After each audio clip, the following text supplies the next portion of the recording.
ಯಾವುದೇ ಪೌರಾಣಿಕ ಪ್ರಸಂಗ ಪುಸ್ತಕಗಳು ರೀಪ್ರಿಂಟ್ ಆಗೋದಿಲ್ಲ. ನಾವು ಯಾವುದೆಲ್ಲ ಪ್ರಸಂಗವನ್ನು ಆಡಿಸಿದ್ದೇವೋ ಅದು ಎಲ್ಲವನ್ನು ಸಂಪೂರ್ಣವಾಗಿ ಟೈಪ್ ಮಾಡಿ ನಡೆಯನ್ನು ಮುಂದಿನ ಪೀಳಿಗೆಯವರಿಗೆ ಅದು ಸಿಗುವ ಹಾಗೆ ಬರೆದಿಡಬೇಕು ಅನ್ನುವ ಆಸೆ ಇದೆ. ಆಗಲೂ ಯಕ್ಷಗಾನದಲ್ಲೇ ಗದಾಯುಧ ಪ್ರಸಂಗ ಇಡುತ್ತಾರೆ. ಭಾಗವತರಾಗಲಿ ಅಥವಾ ವೇಷಧಾರಿಗಳಾಗಲಿ ಏನು ಮಾಡೋದು, ಸಂಘಟಕರು ಗದಾಯುಧ ಪ್ರಸಂಗ ಇಟ್ಟಿದ್ದಾರೆ. ಮೇಳದಲ್ಲಾದರೂ ಗದಾಯುಧ ಬೆಳಗಿನ ಜಾಮಕ್ಕೆ ಇಡ್ತಾ ಇದ್ರು ಅಲ್ವಾ. ಜನನಾಥ ಕೇಳಿಂತು ಸಾವಿರ ರಾಗ. ಈಗ ಹಗಲಿಗೆ ಅದನ್ನು ಆಡ್ಲಿಕ್ಕೆ ಹೇಳಿದ್ರೆ ಯಾವ ರಾಗದಲ್ಲಿ ಹಾಡುವುದು? ಕಲಾವಿದರ ಆಗ್ಲಿಕ್ಕೆ ಆಗದೆ ಇದ್ರು ಕೂಡ ಕಲಾ ಸೇವೆಯನ್ನ ಮಾಡ್ಕೊಂಡು ಬರ್ತೀರಾ. 1,00,000ಕ್ಕೂ ಅಧಿಕ ಫಾಲೋವರ್ಸ್ ಇದ್ದಾರೆ ಯಕ್ಷಗಾನ ಗ್ರೂಪಲ್ಲಿ. ಬೇಸರದ ಸಂಖ್ಯೆ ಅಂತ ಕೇಳಿದ್ರೆ ಅರ್ಧಾಂಶಕ್ಕಿಂತ ಹೆಚ್ಚು ಪೋಸ್ಟ್ಗಳು ಬೇರೆ ಇವೆ. ಹಾಗೆ ರಾಜಕೀಯಕ್ಕೆ ಸಂಬಂಧಪಟ್ಟದ್ದು ಇಂಥದ್ದೆಲ್ಲ ಆಗಿರ್ತವೆ. ಕ್ಲೈನ್ ಮಾಡಿದಾಗ ಅಪ್ರೂವಲ್ ಮಾಡದೇ ಇದ್ದಾಗ ಕೆಲವರು ನನಗೆ ಫೋನ್ ಮಾಡಿ ಬೈದದ್ದು ಇದೆ, ಯಾಕೆ ನೀವು ಅದನ್ನ ಅಪ್ರೂವ್ ಕೊಡೋದಿಲ್ಲ ಅಂತೇಳಿ. ಯಕ್ಷಗಾನ ವಾಣಿಜ್ಯೀಕರಣ ಆಗ್ತಾ ಇದೆ.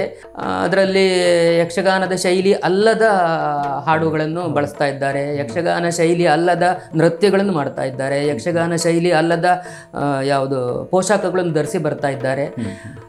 ಅದೆಲ್ಲ ಈ ಹಿಂದೆಯೂ ಇದ್ದಿತ್ತು, ಆದರೆ ಹೆಚ್ಚು ಪ್ರಚಾರಕ್ಕೆ ಬರಲಿಲ್ಲ ಅಷ್ಟೇ. ಈ ಹಿಂದೆ ಕೂಡ ಇದ್ದಿತ್ತು, ಬಹಳ ಹಿಂದಿನ ಕಾಲದಲ್ಲೂ ಅಪವಾದಗಳೆಲ್ಲ ಇದ್ದಿತ್ತು. ನಮಸ್ತೆ ವೀಕ್ಷಕರೇ, ಇವತ್ತಿನ ಯಕ್ಷರಂಗ ಒಂದು ಆಪ್ತ ಸಂವಾದ ಕಾರ್ಯಕ್ರಮಕ್ಕೆ ತಮ್ಮೆಲ್ಲರಿಗೂ ಕೂಡ ಆತ್ಮೀಯವಾದಂಥ ಸ್ವಾಗತ. ನಾನು ಜಯರಾಮ್ ಗೌಡ. ಇವತ್ತಿನ ಯಕ್ಷರಂಗ ಕಾರ್ಯಕ್ರಮದಲ್ಲಿ ನಮ್ಮೊಂದಿಗಿದ್ದಾರೆ ಗಣಿತ ಲೋಕದ ಧ್ರುವತಾರೆ, ಶೈಕ್ಷಣಿಕ ಹರಿಕಾರ, ಪ್ರೌಢಶಾಲಾ ಮುಖ್ಯೋಪಾಧ್ಯಾಯರು, ಯಕ್ಷಗಾನ ಪ್ರಸಂಗ ಪ್ರತಿಗಳ ಭಂಡಾರ ಎನ್ನುವಂಥ ಹೆಸರನ್ನು ಪಡೆದುಕೊಂಡಿರುವಂಥ ಶ್ರೀ ಗಿಳಿಯಾರು ಹರಿಕೃಷ್ಣ ಹೊಳ್ಳ. ಇವರು ನಮ್ಮ ಇಂದಿನ ಯಕ್ಷರಂಗದ ಅತಿಥಿಗಳು. ಇವರನ್ನು ಮಾತಾಡಿಸೋಣ.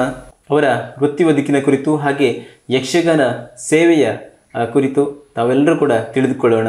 ಬನ್ನಿ ಸರ್. ನಮಸ್ತೆ, ಕಾರ್ಯಕ್ರಮಕ್ಕೆ ಸ್ವಾಗತ. ನಮಸ್ತೆ. ಕ್ಷೇಮ, ನೀವು ಹೇಗಿದ್ದೀರಿ? ನಾವು ಕ್ಷೇಮ ಸರ್. ಸರಿ, ಯಕ್ಷಗಾನದ ಅಭಿರುಚಿ ತಮಗೆ ಎಲ್ಲಿಂದ ಪ್ರಾರಂಭ ಆಯಿತು ಅಂತ ಹೇಳ್ಬೋದಾ? ಚಿಕ್ಕಂದಿನಿಂದಲೂ. ಅಂದರೆ ನಾನು ಈಗ ಇಲ್ಲಿ ಬ್ರಹ್ಮಾವರದಲ್ಲಿ ನೆಲೆಸಿದ್ದೇನೆ ಅಷ್ಟೇ ಹೊರತು ಚಿಕ್ಕಂದಿನಲ್ಲಿ ನಮ್ಮ ಮನೆ ಗಿಳಿಯಾರು, ಕೋಟದಿಂದ ಪೂರ್ವಕ್ಕೆ ಮೂಡು ಗಿಳಿಯಾರು ಅಂತೇಳಿ ಹೇಳಿ ಅಲ್ಲಿ ನಮ್ಮ ಮನೆ ಇತ್ತು. ಅಲ್ಲಿ ತುಂಬ ಮೇಳಗಳು ಎಲ್ಲ ಬರ್ತಾಯಿತ್ತು, ಕೋಟಕ್ಕೂ ಬರ್ತಾಯಿತ್ತು, ಮತ್ತು ಗಿಳಿಯಾರ ಗ್ರಾಮದಲ್ಲೂ ಆಗ್ತಾಯಿತ್ತು. ಹೆಚ್ಚಾಗಿ ಅಮೃತೇಶ್ವರಿ ಮೇಳದ ಯಕ್ಷಗಾನ ಅಲ್ಲಿ ಆಗ್ತಾಯಿತ್ತು. ಅಮೃತೇಶ್ವರಿ ಮೇಳದ ಯಕ್ಷಗಾನಗಳೆಲ್ಲ ಹೆಚ್ಚು ಕಡಿಮೆ ಕೋಟದ ಆಸ್ಪಾಸುಗಳಲ್ಲೇ ಜಾಸ್ತಿ ಅವರದ್ದು ಪ್ರದರ್ಶನ ಇರ್ತಾಯಿತ್ತು. ನಾವು ಒಂದೂ ಬಿಡದೆ ಪ್ರತಿನಿತ್ಯ ಆ ಮೇಳದವ್ರನ್ನ ಪರಿಚಯ ಮಾಡಿಕೊಂಡು ನಾಳೆ ಎಲ್ಲಿ ಕೇಳಿಕೊಂಡು ಹೋಗ್ತಾಯಿತ್ತು. ಅಷ್ಟು ಯಕ್ಷಗಾನದ ಹುಚ್ಚಿತ್ತು. ಹೀಗೆ ಚಿಕ್ಕಂದಿನಿಂದ ನಮಗೆ ಯಕ್ಷಗಾನದ ಹುಚ್ಚಂತಲೇ ಹೇಳ್ಬೋದು. ಆ ಭಾಷೆ ಸರಿಯಾದ ಶಬ್ದ, ಅದು ಸರಿಯಾದ ಶಬ್ದವೇ ಅದು, ಯಕ್ಷಗಾನದ ಹುಚ್ಚು ಅಂತೇಳಿ ಹೇಳೋದು. ತುಂಬ ಆಸಕ್ತಿ ಇದ್ದರೆ ಹುಚ್ಚು ಅಂತೇಳಿ ಹೇಳೋದು. ಹಾಗೆ. ಹೌದು ಹೌದು. ಸರಿ, ಈ ಬಾಲ್ಯದ ಬಗ್ಗೆ ಹೇಳೋದಾದರೆ ಶಾಲಾ ದಿನಗಳು, ಆವಾಗ ಯಕ್ಷಗಾನದ ಬಗ್ಗೆ ಆಸಕ್ತಿ ಪ್ರಾರಂಭ ಆಯಿತಾ ಹೇಗೆ ಅಂತ? ಅಲ್ಲ, ಮೊದಲು ಯಕ್ಷಗಾನ ನೋಡ್ತಾ ಇದ್ದದ್ದು ಅಷ್ಟೇ. ಆಸಕ್ತಿ ಅಂತ ಹೇಳಿದರೆ ಆಗ ಈಗಿನ ಹಾಗೆ ಶಾಲೆಗಳಲ್ಲಿ ಯಕ್ಷಗಾನ ಎಲ್ಲ ಮಾಡಿಸ್ತಾ ಇರಲಿಲ್ಲ. ತರಬೇತಿ ಕೊಟ್ಟು ಯಕ್ಷಗಾನದ ಪ್ರದರ್ಶನ ಮಾಡಿಸ್ತಾ ಇರಲಿಲ್ಲ ನಮ್ಮ ಗುರುಗಳೆಲ್ಲ. ಅಂದರೆ ನನ್ನ ಶಿಕ್ಷಕರಿಗೆ ನಾನು ಹೇಳ್ತಾ ಇರೋದು, ಶಾಲೆಯ ಗುರುಗಳು ಅವರು ಯಾರು ಯಕ್ಷಗಾನ ಮಾಡಿಸ್ತಾ ಇರಲಿಲ್ಲ. 10ನೇ ತರಗತಿ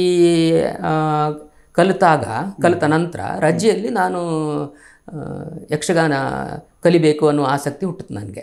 ಅಂದರೆ ಅದೇ ಸಂದರ್ಭದಲ್ಲಿ ಅಲ್ಲಿ ಕೋಟ ಹಿರೇಮಹಾಲಿಂಗೇಶ್ವರ ದೇವಸ್ಥಾನದಲ್ಲಿ ಹಂಗಾರಕಟ್ಟೆ ಯಕ್ಷಗಾನ ಕಲಾ ಕೇಂದ್ರ ಪ್ರಾರಂಭ ಆದದ್ದು. ಅಂದರೆ ಹಂಗಾರಕಟ್ಟೆ ಯಕ್ಷಗಾನ ಕಲಾ ಕೇಂದ್ರ ಅನ್ನುವ ಹೆಸರು ಹಂಗಾರಕಟ್ಟೆ ಮಾಬುಕಳದ ಹತ್ರ, ಅದು ಅವರ ಸಂಪರ್ಕಕ್ಕಾಗಿ ಅವರು ಇಟ್ಟುಕೊಂಡ ಹೆಸರದು. ಆ ಕೇಂದ್ರ ಪ್ರಾರಂಭ ಆದದ್ದು ಕೋಟ ಹಿರೇಮಹಾಲಿಂಗೇಶ್ವರ ದೇವಸ್ಥಾನದಲ್ಲಿ. ಆಗ ನಾವು ಅಲ್ಲಿ ಕೂತ್ಕೊಂಡು ಕುತೂಹಲಕ್ಕೆ ಹೋಗಿ ಕೂತ್ಕೊಳ್ತಾ ಇತ್ತು. ಹೌದು, ಆ ರೀತಿಯಲ್ಲಿ ಆಸಕ್ತಿ ಬೆಳೀತಾ ಬಂತು. ನಾನು ಯಕ್ಷಗಾನ ಕಲಿಬೇಕು. ಅಲ್ಲಿ ಹಿಮ್ಮೇಳ ಕಲಿಸ್ತಾಯಿದ್ರು, ಭಾಗವತಿಕೆ, ಚಂಡೆ, ಮದ್ದಳೆ ಹೇಳಿಕೊಡ್ತಾಯಿದ್ರು. ನಮಗೆಲ್ಲ ಅವಕಾಶ ಇರಲಿಲ್ಲ. ಅಲ್ಲಿ ಹೋಗಿ ಕೇಂದ್ರಕ್ಕೆ ಹೋಗಿ ಸೇರಿಕೊಂಡ್ರೆ ವೃತ್ತಿ ಕಲಾವಿದರಾಗಬೇಕಷ್ಟೇ ಹೊರತು ಇಡೀ ವರ್ಷ ಅವ್ರ ಜೊತೆಯಲ್ಲೇ ಇರಬೇಕಾಗ್ತದೆ ನಾವು. ಮತ್ತು ನಮಗೆ ಶಾಲೆಗೆ ಹೋಗ್ಲಿಕ್ಕೆ ಅವಕಾಶ ಸಿಗುವುದಿಲ್ಲ ಆ ಕೇಂದ್ರಕ್ಕೆ ಸೇರಿಕೊಂಡ್ರೆ. ಹಾಗಾಗಿ ಸಂಜೆ ಹೊತ್ತಲ್ಲಿ ಹೋಗಿ ಕೂತ್ಕೊಳ್ತಾ ಇದ್ದೆ, ಆದರೆ ಅದರಿಂದ ಕಲಿಯೋದಕ್ಕೆ ಆಗ್ತಿರಲಿಲ್ಲ. ಆಗ ನಮ್ಮ ಭಾವನವರು ಒಬ್ಬರು ದೊಡ್ಡ ಭಾವ, ಅವರು ಸುಬ್ರಹ್ಮಣ್ಯ ಹಂದೆ ಅಂತೇಳಿ ಹೇಳಿ ಅವರು ಭಾಗವತರಾಗಿದ್ದರು. ಅವರು ನನ್ನನ್ನು ಈ ಮದ್ದಲೆ ಕಾರಂತರ ಮನೆಗೆ ಕರ್ಕೊಂಡೋಗಿ ಪರಿಚಯ ಮಾಡಿಸಿದರು. ಮಹಾಬಲ ಕಾರಂತರ ಅಂತೇಳಿ ಹೇಳಿ, ಅವ್ರ ಮನೆ ಕೋಟ. ಅವರು ಉಡುಪಿ ಕೇಂದ್ರದಲ್ಲಿ ಗುರುಗಳಾಗಿದ್ರಾಗ. ಅವ್ರ ಹತ್ರ ನನಗೆ ಹೇಳಿಕೊಡ್ತೀರಾ ಕೇಳಿದರೆ ಆಯಿತು ಅಂತ ಹೇಳಿದರು. ಅವರು ಈಗ ಸಂಜೆ ಸಂಜೆ ಯಾವಾಗಲಾದರೂ ಬಿಡುವಿದ್ದಾಗ ಅಲ್ಲಿಗೆ ಹೋಗ್ತಾ ಇದ್ದೆ. ತಾಳ ಅಭ್ಯಾಸ ಪ್ರಾರಂಭ ಮಾಡಿದ್ದೆ ಮಹಾಬಲಕಾರಂತರಲ್ಲಿ. ಆದರೆ ಅವರು ವೃತ್ತಿ ಕಲಾವಿದರು. ಸೀಸನ್ನಲ್ಲಿ SSLC ಎಕ್ಸಾಮ್ ಮುಗ್ದ ರಜೆಯಲ್ಲಿ, ಅಂದರೆ ಬೇಸಿಗೆ ಸಂದರ್ಭ, ಮೇಳಕ್ಕೆಲ್ಲ ರಜೆ ಇರುವುದಿಲ್ಲಲ್ಲ, ಅವರು ಮೇಳಕ್ಕೆ ಹೋಗ್ತಾ ಇದ್ರೋ ಏನೋ, ನನಗೂ ಅಷ್ಟು ಈಗ ನೆನಪಾಗೋದಿಲ್ಲ. ಆ ಸಂದರ್ಭದಲ್ಲಿ ಅವ್ರು ಇಲ್ಲದೇ ಇದ್ದಾಗ ನಾನು ಹೋದರೆ ಅವರ ಅಣ್ಣ ಒಬ್ಬರು ಆನಂದ್ ಕಾರಂತರಂತ, ಅವರು ಕೂಡ ಭಾಗವತರಾಗಿದ್ದರು. ಅವರು ನನಗೆ ಹೇಳಿಕೊಡ್ತಾಯಿದ್ರು. ತಾಳ ಅಭ್ಯಾಸ ಆದದ್ದೇ ಅಲ್ಲಿ. ಈ ರೀತಿಯಲ್ಲಿ ನಂದು ಯಕ್ಷಗಾನದ ಅಭ್ಯಾಸ ಆರಂಭ ಆಯಿತು.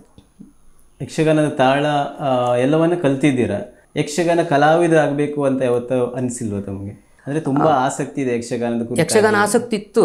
ಮಹಾಬಲಕಾರಂತರು ಹೇಳಿದ್ರು, ಅವರ ಅಣ್ಣ ಆನಂದ್ ಕಾರಂತರು ಕೂಡ ಹೇಳಿದರು, ನಿಂಗೆ ಸ್ವರ ಒಳ್ಳೇದಿದೆ, ಕಲಿ ನೀನು, ಒಳ್ಳೇದಾಗ್ತದೆ ಅಂತೇಳಿ ಹೇಳಿದರು. ಭಾಗವತ ಆಗ್ಬೋದು ಅಂತೇಳಿ ಎಲ್ಲ ಹೇಳಿದರು. ಆದರೆ ಯಾವಾಗ SSLCಯ ಫಲಿತಾಂಶ ಬಂತೋ ನನ್ನ ಮಾರ್ಕ್ ಸ್ವಲ್ಪ ಉತ್ತಮ ಇದ್ದಿತ್ತು. ಅದನ್ನು ನೋಡಿದವರು, ಬೇಡ ಬೇಡ ನೀನು ಕಲಿಕೆ ಮುಂದುವರಿಸು, ಯಕ್ಷಗಾನ ಬೇಡ ನಿಂಗೆ ಅಂತೇಳಿ, ಅಂದರೆ ನನ್ನ ಒಳಿತಿಗಾಗಿ ಅವ್ರು ಹೇಳಿದ್ದು. ಅಂದರೆ ಯಕ್ಷಗಾನದಿಂದ ಏನು ಜೀವನ ಸಾಗಿಸೋದು ಕಷ್ಟ ಅನ್ನುವ ಅಭಿಪ್ರಾಯದಲ್ಲಿ, ಇವನಿಗೆ ಹೇಗೂ ಮಾರ್ಕ್ ಒಳ್ಳೇದಿದೆ ಅಲ್ವಾ, ಆದ್ದರಿಂದ ಬೇಡ ಅಂತ, ಇವನಿಗೆ ಯಕ್ಷಗಾನ ಬೇಡ ಅಂತೇಳಿ ಹೇಳಿ, ಅವರೇ ಬೇಡ ನೀನು ಬರೋದು ಬೇಡ, ನೀನು ಓದು, PUCಗೆ ಸೇರ್ಕೋ ಅಂತೇಳಿ ಹೇಳಿ ನನ್ನನ್ನು PUCಗೆ ಹೋಗ್ಲಿಕ್ಕೆ ಒತ್ತಾಯ ಮಾಡಿದರು.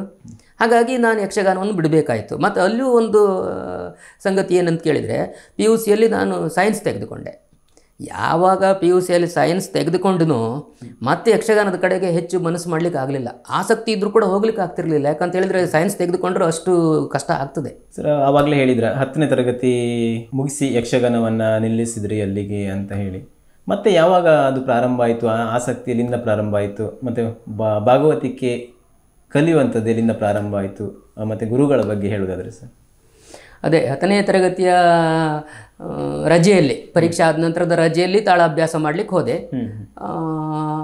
ಫಲಿತಾಂಶ ಬಂದ ನಂತರ ಅವರು ಮಹಾಬಲಕಾರಂತರು, ಆನಂದ್ ಕಾರಂತರು ಹೇಳಿದರು, ಅಂಕ ಒಳ್ಳೆದಿದೆ, ನೀನು PUCಗೆ ಹೋಗು, ಕಲಿಕೆ ಮುಂದುವರಿಸು, ಯಕ್ಷಗಾನ ಬೇಡ ನಿಂಗೆ ಅನ್ನುವ ದೃಷ್ಟಿಯಲ್ಲಿ ಹೇಳಿದರು, ನನ್ನ ಒಳ್ಳೆಯದಕ್ಕಾಗಿ. ಹಾಗಾಗಿ ಯಕ್ಷಗಾನವನ್ನು ಕಲಿಕೆನ ಅಲ್ಲಿಗೆ ಮೊಟಕುಗೊಳಿಸಿದೆ. ಆಮೇಲೆ ನಾನು ವೃತ್ತಿ ಜೀವನಕ್ಕೆ ಕಾಲಿಟ್ಟ ನಂತರವೇ ಅದನ್ನು ಮುಂದುವರಿಸಿದ್ದು. ನಡೂರಿನಲ್ಲಿ ಅಧ್ಯಾಪಕನಾಗಿ ಸೇರಿದ ನಂತರ ನಾನು ನಡೂರಿನಲ್ಲಿ ಉಳ್ಕೊಳ್ತಾ ಇದ್ದೆ. ಪ್ರತಿದಿನ ಬೆಳಿಗ್ಗೆ ಬೇಗ ಬಾರ್ಕೂರಿಗೆ ಸೈಕಲ್ ಹೊಡ್ಕೊಂಡು ಬರ್ತಾ ಇದ್ದೆ. ಅಲ್ಲಿ ನೀಲಾವರ ರಾಮಕೃಷ್ಣಯ್ಯನವರು ಅವ್ರ ಮನೆ ಇತ್ತು, ಅಲ್ಲಿ ಮಸ್ಕಿ ಬೈಲ್ ಅಂತೇಳಿ, ಬಾರ್ಕೂರು ಕಾಲೇಜಿನ ಎದುರುಗಡೆಯಲ್ಲಿ. ಅವರಲ್ಲಿ ಕಲಿಕೆಯನ್ನು ಮುಂದುವರಿಸಿದೆ. ಅವರಿಗೂ ಕೂಡ ಆಗ ಅದು, ಅಂದರೆ ಅವರು ಕೇಂದ್ರದಲ್ಲಿ ಗುರುಗಳಾಗಿ ನಿವೃತ್ತರಾಗಿ ಮನೆಯಲ್ಲಿದ್ದವರು. ಅವರಿಗೂ ಕಷ್ಟ ಆಗ್ತಿತ್ತು, ಯಾಕಂದರೆ ಆರೋಗ್ಯ ಸರಿ ಇರಲಿಲ್ಲ. ಬಹುಶಃ ನಾನು ಅವರ ಕೊನೆಯ ವಿದ್ಯಾರ್ಥಿ ಇದ್ದಿರ್ಬೋದು ಏನೋ. ಅವರಿಗೆ ಅಸ್ತಮದ ಸಮಸ್ಯೆ ಇದ್ದಿತ್ತು. ಹಾಗಾಗಿ ಅವರಿಗೆ ಎಷ್ಟು ಸಾಧ್ಯವೋ ಅಷ್ಟು ನಂಗೆ ಹೇಳಿಕೊಟ್ಟಿದ್ರು. ಆನಂತರ ಅವರ ಅನಾರೋಗ್ಯವನ್ನು ನೋಡಿ ನಾನೇ ನಿಲ್ಲಿಸಿದೆ, ಅವ್ರಿಗೆ ತೊಂದರೆ ಕೊಡುವುದು ಸರಿಯಲ್ಲ ಅಂದ್ಕೊಂಡು. ಮತ್ತು ನಾನು ನಿಮ್ಗೆ ಹೇಳಿದ್ನಲ್ಲ, ಆಗ ಈ ನಮ್ಮಂಥ ಹವ್ಯಾಸಿಗಳಿಗೆಲ್ಲ ಕೇಂದ್ರಗಳಿರಲಿಲ್ಲ. ಕೇಂದ್ರಗಳು ಇರುವುದೆಲ್ಲ ವೃತ್ತಿಪರ ಕಲಾವಿದರಿಗೆ, ಅಲ್ಲೇ ಉಳ್ಕೊಳ್ಬೇಕಿತ್ತು. ಆದ್ದರಿಂದ ನನಗೆ ಮುಂದುವರಿಸಲಿಕ್ಕೆ ಆಗಲಿಲ್ಲ. ಆ ಸಂದರ್ಭದಲ್ಲಿ ಹಂಗಾರಕಟ್ಟೆ ಯಕ್ಷಗಾನ ಕಲಾ ಕೇಂದ್ರದ ಪ್ರಥಮ ಬ್ಯಾಚಿನ ವಿದ್ಯಾರ್ಥಿ ಕೃಷ್ಣಸ್ವಾಮಿ ಜೋಶಿ ಅನ್ನುವರು, ಅವರು ನಮಗೆ ನಡುವರಿಗೆ ಮತ್ತು ಕೂರಾಡಿಗೆಲ್ಲ ಬರ್ತಾಯಿದ್ರು. ಅವರು ನಮಗೆ ಯಕ್ಷಗಾನ ನೃತ್ಯ ಹೇಳಿಕೊಟ್ರು. ನನ್ನ ನೃತ್ಯ ಗುರುಗಳು ಕೃಷ್ಣಸ್ವಾಮಿ ಜೋಯಿಸರು. ಆಮೇಲೆ ಮತ್ತು ಒಂದು 3-4 ವರ್ಷ ಆದ ಮೇಲೆ ಅದೇ ಹಂಗಾರಕಟ್ಟೆ ಯಕ್ಷಗಾನ ಕಲಾ ಕೇಂದ್ರದ ಇನ್ನೊಬ್ಬರು ಗುರುಗಳು ಸದಾನಂದ ಐತಾಳ್ರು ಅಂತೇಳಿ, ಒಳ್ಳೆಯ ಭಾಗವತಿಕೆಯ ಗುರುಗಳವರು, ಅವರಲ್ಲಿಗೆ ಹೋದೆ. ಅವ್ರು ಹೇಳಿಕೊಡ್ತಾರೆ ಅಂತ ಗೊತ್ತಾಯಿತು. ಅವರಲ್ಲಿಗೆ ಹೋದೆ. ಅವರಲ್ಲಿ ಸಾಲಿಗ್ರಾಮದಲ್ಲಿ ಶಿವರಾಮ್ ಕಾರಂತರ ಒಂದು ಕೇಂದ್ರ ಇದ್ದಿತ್ತಲ್ಲಿ, ಅದರಲ್ಲಿ ಭಾಗವತಿಕೆಯನ್ನು ಹೇಳಿಕೊಡ್ತಾಯಿದ್ರು. ವಾರದಲ್ಲಿ 1-2 ದಿವಸ ಅಥವಾ 1 ದಿವಸ ಸಂಜೆ ಹೊತ್ತಿಗೆ 1 ಗಂಟೆ ಹೊತ್ತು ತರಗತಿ ಮಾಡ್ತಾಯಿದ್ರು. ಅಲ್ಲಿಗೆ ಹೋದೆ. ತುಂಬ ವಿಷಯಗಳನ್ನು ಅವರಲ್ಲಿಯೂ ಕೂಡ ಕಲ್ತಿದ್ದೇನೆ. ಹೀಗಾಗಿ ನನಗೆ ಮಹಾಬಲಕಾರಂತರು ಅಣ್ಣ ತಮ್ಮ, ಆಮೇಲೆ ಕೃಷ್ಣಸ್ವಾಮಿ ಜೋಯಿಸರು, ನೀಲಾವರ ರಾಮಕೃಷ್ಣಯ್ಯ, ಮತ್ತು ಕೊನೆಯದಾಗಿ ಸದಾನಂದ ಐತಾಳ್ರು, ಇವರು ಎಲ್ಲರೂ ನನ್ನ ಗುರುಗಳೇ. ಅಂದರೆ ಫುಲ್ ಟೈಮ್ ನನಗೆ ಎಲ್ಲಿಯೂ ಹೋಗಿ ಕಲಿಯೋದಕ್ಕೆ ಅವಕಾಶ ಇರಲಿಲ್ಲ. ಆದರೂ ನಾನು ಛಲ ಬಿಡದೆ ಕಲ್ತ್ಬಿಟ್ಟೆ ಅಷ್ಟೆ. ಒಮ್ಮೆ ವೃತ್ತಿ ಜೀವನವನ್ನು ಶಿಕ್ಷಕ ಅಂತೇಳಿ ಹೇಳಿ ಗುರುತಿಸ್ಕೊಂಡ ಮೇಲೆ ವೃತ್ತಿ ಜೀವನದಲ್ಲಿ ಮತ್ತು ಯಕ್ಷಗಾನ ಒಂದು ವೃತ್ತಿಯಾಗಿ ನನಗೆ ಸ್ವೀಕರಿಸಲಿಕ್ಕೆ ಆಗಲಿಲ್ಲ. ಒಂದು ವೇಳೆ ನಾನು ಆವತ್ತು ಅವರ ಆನಂದ್ ಕಾರಂತರ ಮಾತನ್ನು ಮೀರಿ PUCಗೆ ಹೋಗದೆ ಯಕ್ಷಗಾನ ಕಲಿಕೆಯನ್ನೇ ಮುಂದುವರಿಸಿದ್ದರೆ ಇಷ್ಟೊತ್ತಿಗೆ ಬಹುಶಃ ಮೇಳದಲ್ಲಿ ಇರ್ತಿದ್ನೇನು. ಯಕ್ಷಗಾನ ಅಂದರೆ ಕಲಾವಿದರಾಗಲಿಕ್ಕೆ ಆಗದೇ ಇದ್ದರೂ ಕೂಡ ಕಲಾ ಸೇವೆಯನ್ನು ಮಾಡ್ಕೊಂಡು ಬರ್ತೀರಾ, ಒಂದು ಫೇಸ್ಬುಕ್ ಪೇಜನ್ನು ಕ್ರಿಯೇಟ್ ಮಾಡ್ತೀರಾ. ಯಾಕೆ ಅನಿಸ್ತಾರೆ ಸರ್ ಯಕ್ಷಗಾನ ಕ್ಷೇತ್ರಕ್ಕೆ ಒಂದು ಫೇಸ್ಬುಕ್ ಪೇಜ್ ಬೇಕು ಅಂತ ತಮಗೆ ಅನಿಸಿದ್ದು ಯಾವಾಗ, ಯಾಕೆ ಅನಿಸ್ತು ಅಂತ? ಅಂದರೆ ಪ್ರಾರಂಭದಲ್ಲಿ ಈ ವಾಟ್ಸಪ್ಗಳಲ್ಲೆಲ್ಲ ಯಕ್ಷಗಾನದ ವಿಡಿಯೋಗಳು ತುಣುಕುಗಳು 1 ನಿಮಿಷದ್ದು 2 ನಿಮಿಷದ್ದೆಲ್ಲ ವಿಡಿಯೋ ತುಣುಕುಗಳೆಲ್ಲ ಬರ್ತಾಯಿತ್ತು. ನನಗನ್ನಿಸ್ತು ವಾಟ್ಸಪ್ ಗ್ರೂಪ್ನಲ್ಲಿ ಆಗ ಹೆಚ್ಚು ಜನರಿಗೆ ಅವಕಾಶ ಇರ್ತಿರಲಿಲ್ಲ. ಈಗ 1,000 ಜನ ಎಲ್ಲ ಹಿಡಿಸ್ತದೆ ಒಂದು ಗ್ರೂಪಿನಲ್ಲಿ. ಆಗ ಅಷ್ಟೆಲ್ಲ ಗ್ರೂಪ್ನಲ್ಲಿ ಅಷ್ಟು ಜನರಿಗೆ ಸದಸ್ಯರಿಗೆ ಅವಕಾಶ ಇರಲಿಲ್ಲ, ಹೆಚ್ಚು ಜನರಿಗೆ ಅದು ತಲುಪ್ತಾ ಇರಲಿಲ್ಲ. ಆದರೆ ಫೇಸ್ಬುಕ್ ಆದರೂ ಅದಕ್ಕೇನು ಲಿಮಿಟೇ ಇಲ್ಲ ಅನಿಸ್ತು ನನಗೆ, ಸದಸ್ಯರ ಸಂಖ್ಯೆಗೆ ಲಿಮಿಟ್ ಇಲ್ಲ ಅನಿಸ್ತು. ಹಾಗಾಗಿ ಒಂದು ಫೇಸ್ಬುಕ್ ಗ್ರೂಪ್ ಮಾಡಿದರೆ ಹೇಗೆ ಅನಿಸ್ತು. ಫೇಸ್ಬುಕ್ನಲ್ಲಿ ಒಂದು ಗ್ರೂಪ್ ಮಾಡಿಕೊಂಡು ಯಕ್ಷಗಾನದ್ದೇ ಒಂದು ಗ್ರೂಪ್ ಮಾಡಿಕೊಂಡು ಯಕ್ಷಗಾನದ ವಿಡಿಯೋಗಳನ್ನೆಲ್ಲ ಹಾಕೋದಕ್ಕೆ ಪ್ರಾರಂಭ ಮಾಡಿದೆ. ಬೇರೆ ಬೇರೆ ಯಕ್ಷಗಾನಕ್ಕೆ ಸಂಬಂಧಪಟ್ಟ ಫೇಸ್ಬುಕ್ ಗ್ರೂಪ್ಗಳಲ್ಲಿ ನಾನು ಕೂಡ ಇದ್ದಿದ್ದೆ. ಆದರೆ ಅಲ್ಲಿ ಯಕ್ಷಗಾನಕ್ಕಿಂತ ಇತರ ರಾಜಕೀಯ ವಿಷಯಗಳೇ ಜಾಸ್ತಿ ಬರ್ತಾಯಿತ್ತು. ಹಾಗಾಗಿ ಇದು ಸರಿಯಲ್ಲ ಅನಿಸ್ತು ನನಗೆ.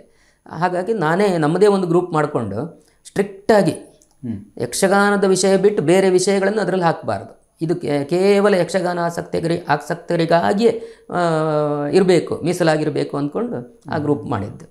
ಸುಮಾರು 1 ಲಕ್ಷಕ್ಕೂ ಅಧಿಕ ಫಾಲೋವರ್ಸ್ ಇದ್ದಾರೆ ಯಕ್ಷಗಾನ ಗ್ರೂಪಲ್ಲಿ.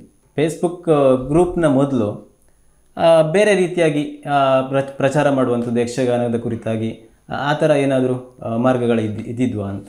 ಇಲ್ಲ, ಆ ಥರ ಬೇರೆ ಮಾಧ್ಯಮದಲ್ಲಿ ನಾನು ಅಷ್ಟೇನು ತೊಡಗಿಸಿಕೊಂಡವನಲ್ಲ. ನನಗೆ ಗೊತ್ತಿರುವ ಹಾಗೆ ಬೇರೆ ಮಾಧ್ಯಮವು ಅದಕ್ಕೆ ಸೂಕ್ತವಾದದ್ದು ಇರಲಿಲ್ಲ ಆಗ. ಇದು ಸುಲಭದ್ದು. ಈ ವಾಟ್ಸಪ್ಪು ಫೇಸ್ಬುಕ್ಕು ಇವೆಲ್ಲ ಅತ್ಯಂತ ಸುಲಭವಾದ ಮಾರ್ಗ ಯಕ್ಷಗಾನದ ಯಾವುದು ವಿಡಿಯೋ ತುಣುಕುಗಳನ್ನು ಪರಸ್ಪರ ಶೇರ್ ಮಾಡಿಕೊಳ್ಳೋದಕ್ಕೆ. ಆಗ ಇಂತಹ ಯಾವುದೇ ಬೇರೆ ಮಾಧ್ಯಮ ಇರಲಿಲ್ಲ. ಮತ್ತಿನ್ನು ಪತ್ರಿಕೆಗಳಲ್ಲಿ ಬರಿಬೇಕು ಅಷ್ಟೇ ಬಿಟ್ಟರೆ, ಅದರಲ್ಲಿ ಲೇಖನಗಳನ್ನು ಹಾಕ್ಬೋದು, ಚಿತ್ರಗಳನ್ನು ಹಾಕ್ಬೋದು ಅಷ್ಟೇ ಬಿಟ್ಟರೆ ವಿಡಿಯೋಗಳನ್ನು ಆಡಿಯೋಗಳನ್ನು ಕಳಿಸೋದಕ್ಕೆ ಆಗ್ತಿರಲಿಲ್ಲ. ಹಾಗಾಗಿ ನಾನು ಆ ದಿಶೆಯಲ್ಲಿ ಹೆಚ್ಚು ಪ್ರಯತ್ನ ಮಾಡಿದವನಲ್ಲ. ಅಂದರೆ ಈಗಿನ ಕಾಲದಲ್ಲಿ ಬೇರೆ ಬೇರೆ ರಂಗದಲ್ಲಿ ಮಾಹಿತಿಯನ್ನು ಜನರಿಗೆ ತಲುಪಿಸೋದಕ್ಕೆ ಅವುಗಳದ್ದೇ ಅದೊಂದು ಪ್ಲ್ಯಾಟ್ಫಾರ್ಮನ್ನು ಮಾಡಿರ್ತಾರೆ. ಎಲ್ಲವೂ ಒಂಥರ ಬಿಸ್ನೆಸ್ ಓರಿಯೆಂಟಲ್ ಆಗಿ ಆ ರೀತಿಯಾಗಿ ಕೆಲಸ ಮಾಡುವಂಥ ಪೇಜ್ಗಳು ತುಂಬಾ ಇದೆ. ಇವುಗಳ ಮಧ್ಯೆ ಯಾವುದೇ ಪ್ರತಿಫಲ ಇಲ್ಲದೆ ಯಕ್ಷಗಾನ ಕುರಿತಾಗಿ ಮಾಹಿತಿಯನ್ನು ಅತಿ ಹೆಚ್ಚು ಜನರಿಗೆ ತಲುಪಿಸಬೇಕು ಅನ್ನುವಂಥ ನಿಮ್ಮ ಉದ್ದೇಶ ನಿಜವಾಗಲೂ ಒಂದು ಗುರುತಿಸುವಂಥದ್ದು. ಇದ್ರ ಬಗ್ಗೆ ತಮ್ಮ ಅಭಿಪ್ರಾಯ ಏನು ಸರ್? ಆದಾಯ ಗಳಿಸೋದ್ರ ಬಗ್ಗೆ ಯಾಕೆ ಮನಸ್ಸು ಮಾಡಲಿಲ್ಲ ಅಂತ ನೀವು ಕೇಳೋದಾ? ಮಾಡಲಿಲ್ಲ, ಯಾವುದೇ ಫಲಾಪೇಕ್ಷೆಗಳಿಲ್ಲ. ಹೌದು, ಯೂಟ್ಯೂಬ್ ಚಾನೆಲ್ ಮಾಡಿಕೊಂಡು ಅಥವಾ ಫೇಸ್ಬುಕ್ನಲ್ಲೇ ಆ ಇನ್ಕಮ್ ಬರ್ತದೇನೋ ನನಗೂ ಗೊತ್ತಿಲ್ಲ. ನಾನೇನು ಅದ್ರ ಬಗ್ಗೆ ಹೆಚ್ಚು ಆಸಕ್ತಿ ವಹಿಸ್ಲಿಕ್ಕೆ ಹೋಗಲಿಲ್ಲ. ಅದಕ್ಕೆ ಕಾರಣ ಏನು ಕೇಳಿದರೆ, ನನಗೆ ದೇವರು ಕೊಟ್ಟ ಒಂದು ಉದ್ಯೋಗ ಬೇರೆ ಇತ್ತು, ಬದುಕೋದಕ್ಕೇನು ಸಮಸ್ಯೆ ಇಲ್ಲ. ಆದ್ದರಿಂದ ಯಕ್ಷಗಾನದ ವಿಡಿಯೋಗಳನ್ನು ಹಂಚೋದ್ರ ಮೂಲಕ ಅದರಿಂದ ಆದಾಯ ಗಳಿಸಬೇಕು ಅನ್ನುವ ಆ ಕಲ್ಪನೆಯೇ ನನಗೆ ಬರಲಿಲ್ಲ. ಒಂದು ಗ್ರೂಪ್ ಮಾಡಿದೆ, ಸದಸ್ಯರ ಸಂಖ್ಯೆ ಜಾಸ್ತಿ ಆಗ್ತಾ ಹೋಯಿತು, ಫಾಲೋವರ್ಸ್ ಎಲ್ಲ ಹೆಚ್ಚಾಯಿತು. ಈಗ ನೀವು ಹೇಳಿದಂಗೆ 1,06,000 ಚಿಲ್ಲರೆ ಸದಸ್ಯರಲ್ಲಿ ಇದ್ದಾರೆ. ಎಲ್ಲ ಸಹಕಾರ ಕೊಡ್ತಾ ಇದ್ದಾರೆ, ನಡೀತಾ ಇದೆ. ಸಾಕಷ್ಟು ಜನ ಬೇರೆ ಬೇರೆ ಥರದ ಪೋಸ್ಟ್ಗಳನ್ನು ಹಾಕ್ತಾರೆ. ಯಾವ ರೀತಿಯಾಗಿ 1,00,000 ಜನ ಇರುವಾಗ ಇದು ಎಷ್ಟು ಸವಾಲಿನ ಕೆಲಸ ನಿಮಗೆ? ಹೌದು, ಸವಾಲಿನ ಕೆಲಸವೇ. ಮೊದಲು ನಂಗೆ ಅಂದರೆ ಈ ಮಾಧ್ಯಮಗಳ ಬಗ್ಗೆ ನನಗೂ ಅಷ್ಟು ನಾಲೆಜ್ ಇರಲಿಲ್ಲ. ಆಗ ಏನೋ ಒಂದು ಗ್ರೂಪ್ ಮಾಡ್ಕೊಂಡಿದ್ದೆ ಅಷ್ಟೇ ಬಿಟ್ಟರೆ ಆಮೇಲೆ ಕಲ್ತದ್ದು ನಾನು. ಅದರಲ್ಲಿಯೂ ತುಂಬ ಕಷ್ಟಗಳನ್ನು ಅನುಭವಿಸಿದ್ದೇನೆ. ಫೇಸ್ಬುಕ್ಕಿನವರೇ ನನಗೆ ಮಾಹಿತಿಗಳನ್ನು ಕೊಟ್ಟರು, ಈ ಥರ ಮಾಡಿ ಅಂತೇಳಿ ಹೇಳಿ, ಫಿಲ್ಟರ್ ಮಾಡಿ ನೀವೇ ಕಂಟ್ರೋಲ್ ಮಾಡಿ ಅಪ್ರೂವ್ ಕೊಡುವುದನ್ನು ಹೇಗೆ ಅಂತ ಅವರೇ ಹೇಳಿಕೊಟ್ರು. ಫೇಸ್ಬುಕ್ ಕಂಪನಿಯವರೇ ನಂಗೆ ಹೇಳಿಕೊಟ್ರು. ನಂಗೆ ಅದು ಗೊತ್ತಿರಲಿಲ್ಲ. ಈ ಥರ ಅಡ್ಮಿನ್ ಆದವರಿಗೆ ಒಂದು ಅಪ್ರೂವಲ್ ಕೊಡಲಿಕ್ಕೆ ಅವಕಾಶ ಇದೆ ಅನ್ನೋದು ನಂಗೆ ಗೊತ್ತಿರಲಿಲ್ಲ. ಏನೇನೋ ಬೇರೆ ಬೇಡದ ವಿಷಯಗಳೆಲ್ಲ ಬರ್ತಾ ಇತ್ತಲ್ಲ, ಅದನ್ನು ಕಂಟ್ರೋಲ್ ಮಾಡೋದಕ್ಕೆ ಅವರೇ ನಂಗೆ ಸಲಹೆ ಕೊಟ್ಟರು. ಆ ನಂತರ ಅಪ್ರೂವಲ್ ಕೊಡುವುದನ್ನು ನಾನು ಅಳವಡಿಸಿಕೊಂಡೆ ಆ ಗ್ರೂಪ್ನಲ್ಲಿ. ನೀವು ಹೇಳಿದಂಗೆ ದಿವಸಕ್ಕೆ 100ಕ್ಕೂ ಅಧಿಕ ಪೋಸ್ಟ್ಗಳು ಬರ್ತವೆ. ಬೇಸರದ ಸಂಖ್ಯೆ ಅಂತ ಕೇಳಿದ್ರೆ ಅರ್ಧಾಂಶಕ್ಕಿಂತ ಹೆಚ್ಚು ಪೋಸ್ಟ್ಗಳು ಬೇರೆ ಇವೆ, ಹಾಗೆ ರಾಜಕೀಯಕ್ಕೆ ಸಂಬಂಧಪಟ್ಟದ್ದು ಇಂಥದ್ದೆಲ್ಲ ಆಗಿರ್ತವೆ. ಸ್ಟ್ರಿಕ್ಟಾಗಿ ಅವುಗಳನ್ನೆಲ್ಲ ಡಿಕ್ಲೈನ್ ಮಾಡಿ ಯಕ್ಷಗಾನಕ್ಕೆ ಸಂಬಂಧಪಟ್ಟದ್ದು ಮಾತ್ರ ಅಪ್ರೂವಲ್ ಕೊಟ್ಕೊಂಡು ಬರ್ತಾ ಇದ್ದೇನೆ.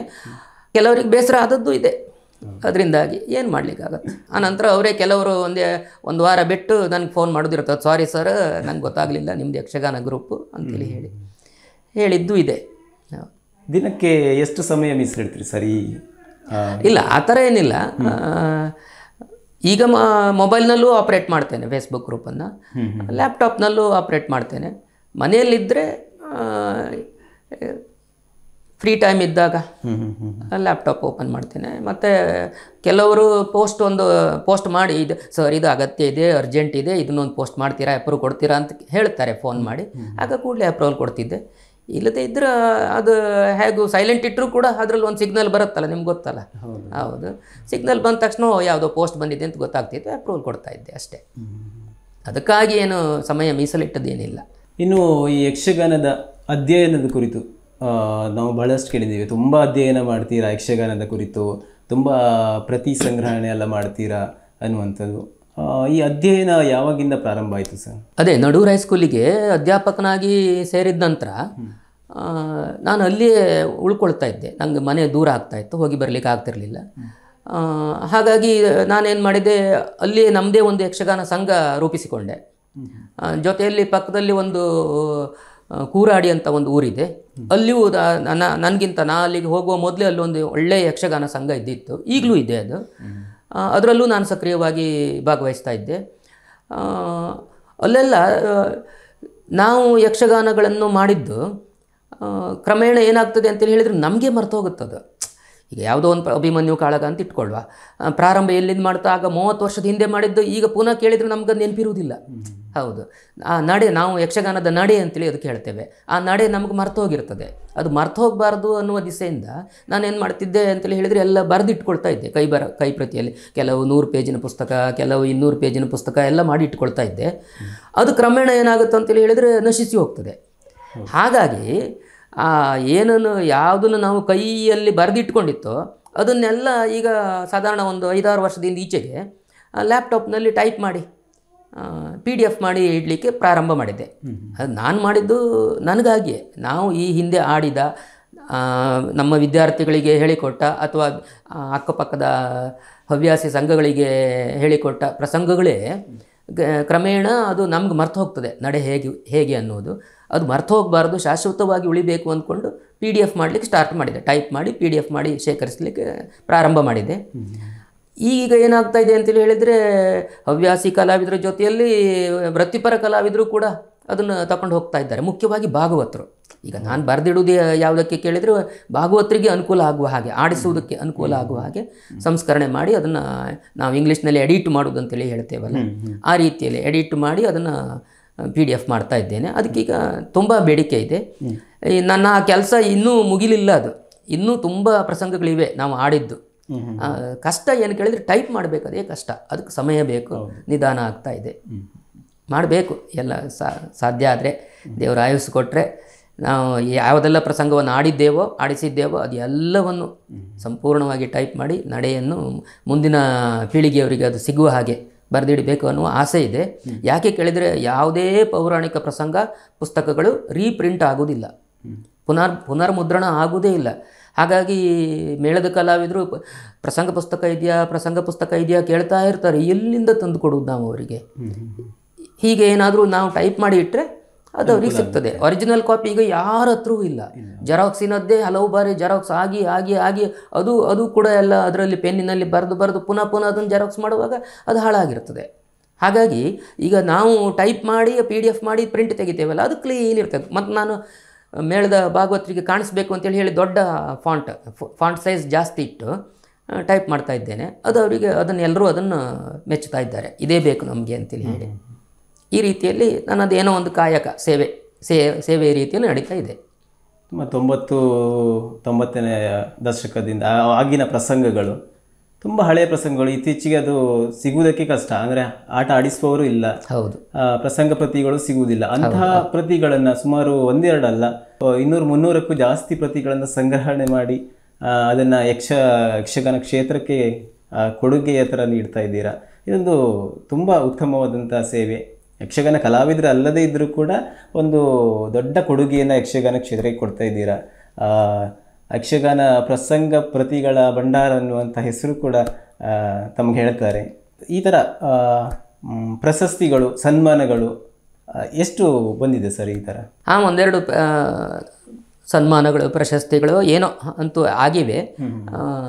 ಮುಖ್ಯವಾಗಿ ರಾಘವೇಂದ್ರ ಮಯ್ಯರ ಅಭಿಮಾನಿ ಬಳಗದವರು ಒಮ್ಮೆ ಸನ್ಮಾನ ಮಾಡಿದರು. ಇತ್ತೀಚೆಗಷ್ಟೇ ನಮ್ಮ ಹಂಗಾರಕಟ್ಟೆ ಯಕ್ಷಗಾನ ಕಲಾ ಕೇಂದ್ರದವರು ಅದರ ಸಂಸ್ಥಾಪಕರ ಹೆಸರಿನ ಸನ್ಮಾನ ಪ್ರಶಸ್ತಿ, ಸದಾನಂದ ಪ್ರಶಸ್ತಿ ಅಂತೇಳಿ ಹೇಳಿ ಅದನ್ನು ಕೊಟ್ಟು ನನ್ನನ್ನು ಗುರುತಿಸಿದರು.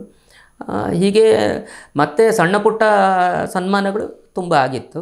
ಗುರುತಿಸ್ತಾರೆ ಜನ, ಹೌದು, ನನ್ನ ಸೇವೆಯನ್ನು ಗುರುತಿಸಿದ್ದಾರೆ, ಅದು ತುಂಬ ಸಂತೋಷ. ನಾವು ಅವರು ಗುರುತಿಸಬೇಕಂತೇಳಿ ಹೇಳಿ ನಾವು ಮಾಡಿದ್ದಲ್ಲ.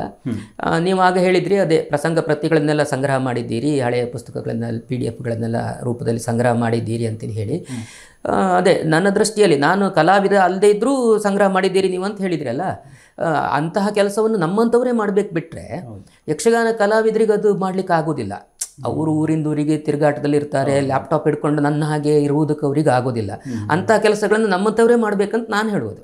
ಈಗ ನನ್ನ ಹಾಗೆ ಇನ್ನೂ ಕೆಲವರು ಸೇರಿಕೊಂಡ್ರೆ ನಮ್ಮದು ಒಂದು ದೊಡ್ಡ ಸಾಧನೆಯೇ ಆಗ್ತದೆ. ಅದು ಖಂಡಿತ ಯಕ್ಷಗಾನ ಕ್ಷೇತ್ರಕ್ಕೆ ಅದೊಂದು ದೊಡ್ಡ ಕೊಡುಗೆ ಆಗ್ತದೆ ಅಂತ ನನ್ನ ಭಾವನೆ. ಈಗ ಸದ್ಯಕ್ಕಂತೂ ನಾನು ಏಕಾಂಗಿಯಾಗಿ ಮಾಡ್ತಾ ಇದ್ದೇನೆ. ಇನ್ನು ಬೆಂಗಳೂರಿನಲ್ಲಿ ಯಕ್ಷಗಾನ ಪ್ರಸಂಗ ಕೋಶ ಅಂತೇಳಿ ಹೇಳಿ ನಟರಾಜ್ ಉಪಾಧ್ಯ ಅವರು ನನ್ನ ಕ್ಲಾಸ್ಮೇಟೇ. ಅವರು ಯಾರ ಹತ್ರ ಪ್ರಸಂಗ ಪುಸ್ತಕ ಇದೆ ನೋಡಿ ಅವರಲ್ಲಿಗೆ ಹೋಗಿ ಆ ಪುಸ್ತಕವನ್ನು ಸ್ಕ್ಯಾನ್ ಮಾಡಿ ಆಮೇಲೆ ಸಂಗ್ರಹಿಸಿ ನಂಗೆ ತುಂಬ ಕೊಟ್ಟಿದ್ದರು. ತುಂಬ ಪ್ರಸಂಗಗಳನ್ನ ಕೆಲವೆಲ್ಲ ನಂಗೆ ಸಿಕ್ಕಿರಲಿಲ್ಲ, ಅದನ್ನು ನಾನು ಅವ್ರ ಮೂಲಕ ತರಿಸ್ಕೊಂಡಿದ್ದೆ. ಅವರ ಸಹಾಯವನ್ನು ಈ ಸಂದರ್ಭದಲ್ಲಿ ಖಂಡಿತ ನಾನು ನೆನಪಿಸ್ಕೊಳ್ಳೇಬೇಕು. ಯಾರು? ನಟರಾಜ್ ಅವರು. ಇನ್ನು ಅನೇಕ ಕಲಾವಿದರುಗಳ ಪರಿಚಯ, ಅವರ ಒಡನಾಟಗಳ ಬಗ್ಗೆ ಹೇಳುವುದಾದರೆ? ನಾನು ಕಲಾವಿದರ ಜೊತೆಯಲ್ಲಿ ಒಡನಾಡಿದ್ದು ಕಡಿಮೆ. ಮುಮ್ಮೇಳದ ಕಲಾವಿದರ ಜೊತೆಯಲ್ಲಂತೂ ತುಂಬ ಕಡಿಮೆ. ಭಾಗವತರ ಜೊತೆಯಲ್ಲಿ ಒಡನಾಡಿದ್ದೇ ಹೆಚ್ಚು. ಯಾಕಂತ ಹೇಳಿದರೆ ನಾನು ಭಾಗವತಿಕೆ ಕಲ್ತವನು. ಕೆಲವು ವರ್ಷಗಳ ಹಿಂದೆ, ಈಗ ನನಗಷ್ಟು ಆರೋಗ್ಯ ಸರಿ ಇಲ್ಲ, ಕೆಲವು ವರ್ಷಗಳ ಹಿಂದೆ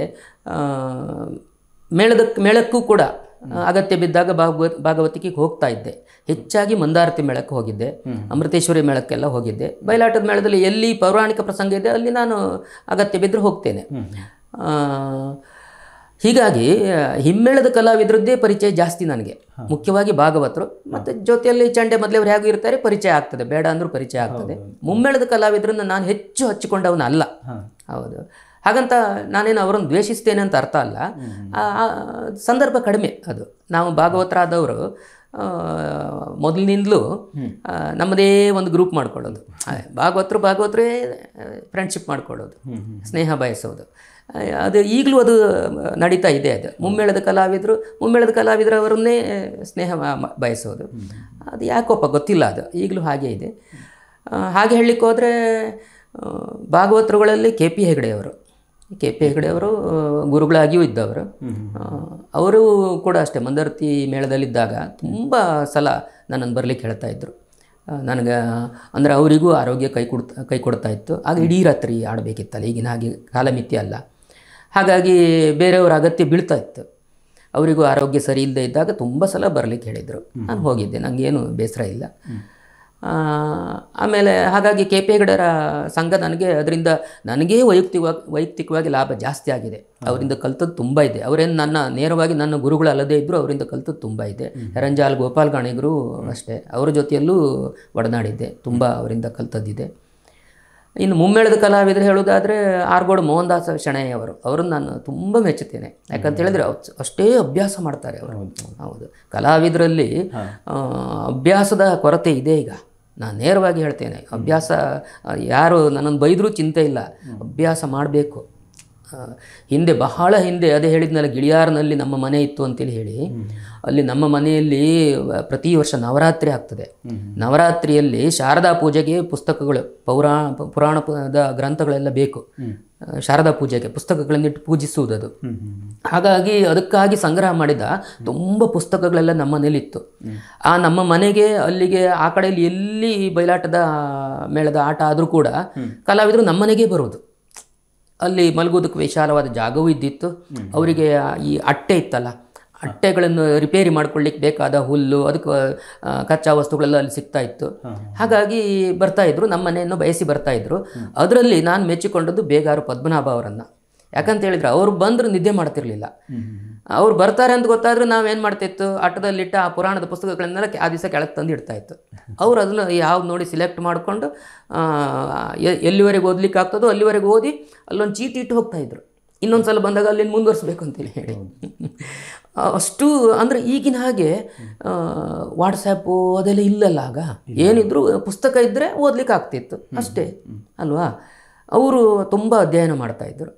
ಆರ್ಗೋಡಿನವರಂತೂ ಬಿಡಿ, ಅವರು ಅವರೇ ಒಂದು ಏನು ಅವರಿಗೆ ಏನು ಹೇಳ್ಬೋದು, ಯಕ್ಷಗಾನದ ನಿಘಂಟು ಅಂತೇಳಿ ಹೇಳ್ಬೋದು, ಒಂದು ಜ್ಞಾನ ಭಂಡಾರ ಅಂತೇಳಿ ಹೇಗೆ ಹೇಳಿದ್ರು ನಡೀತಿದೆ. ಅವರೇ ಪ್ರಸಂಗ ಬರೀತಾರೆ ಅಲ್ವಾ, ಅವರು ಅಧ್ಯಯನ ಮಾಡ್ತಾಯಿದ್ರು. ಹಾಗಾಗಿ ನಮಗೆಲ್ಲ ಅವರೆಲ್ಲ ತುಂಬ ಇಷ್ಟವಾದ ಕಲಾವಿದರು.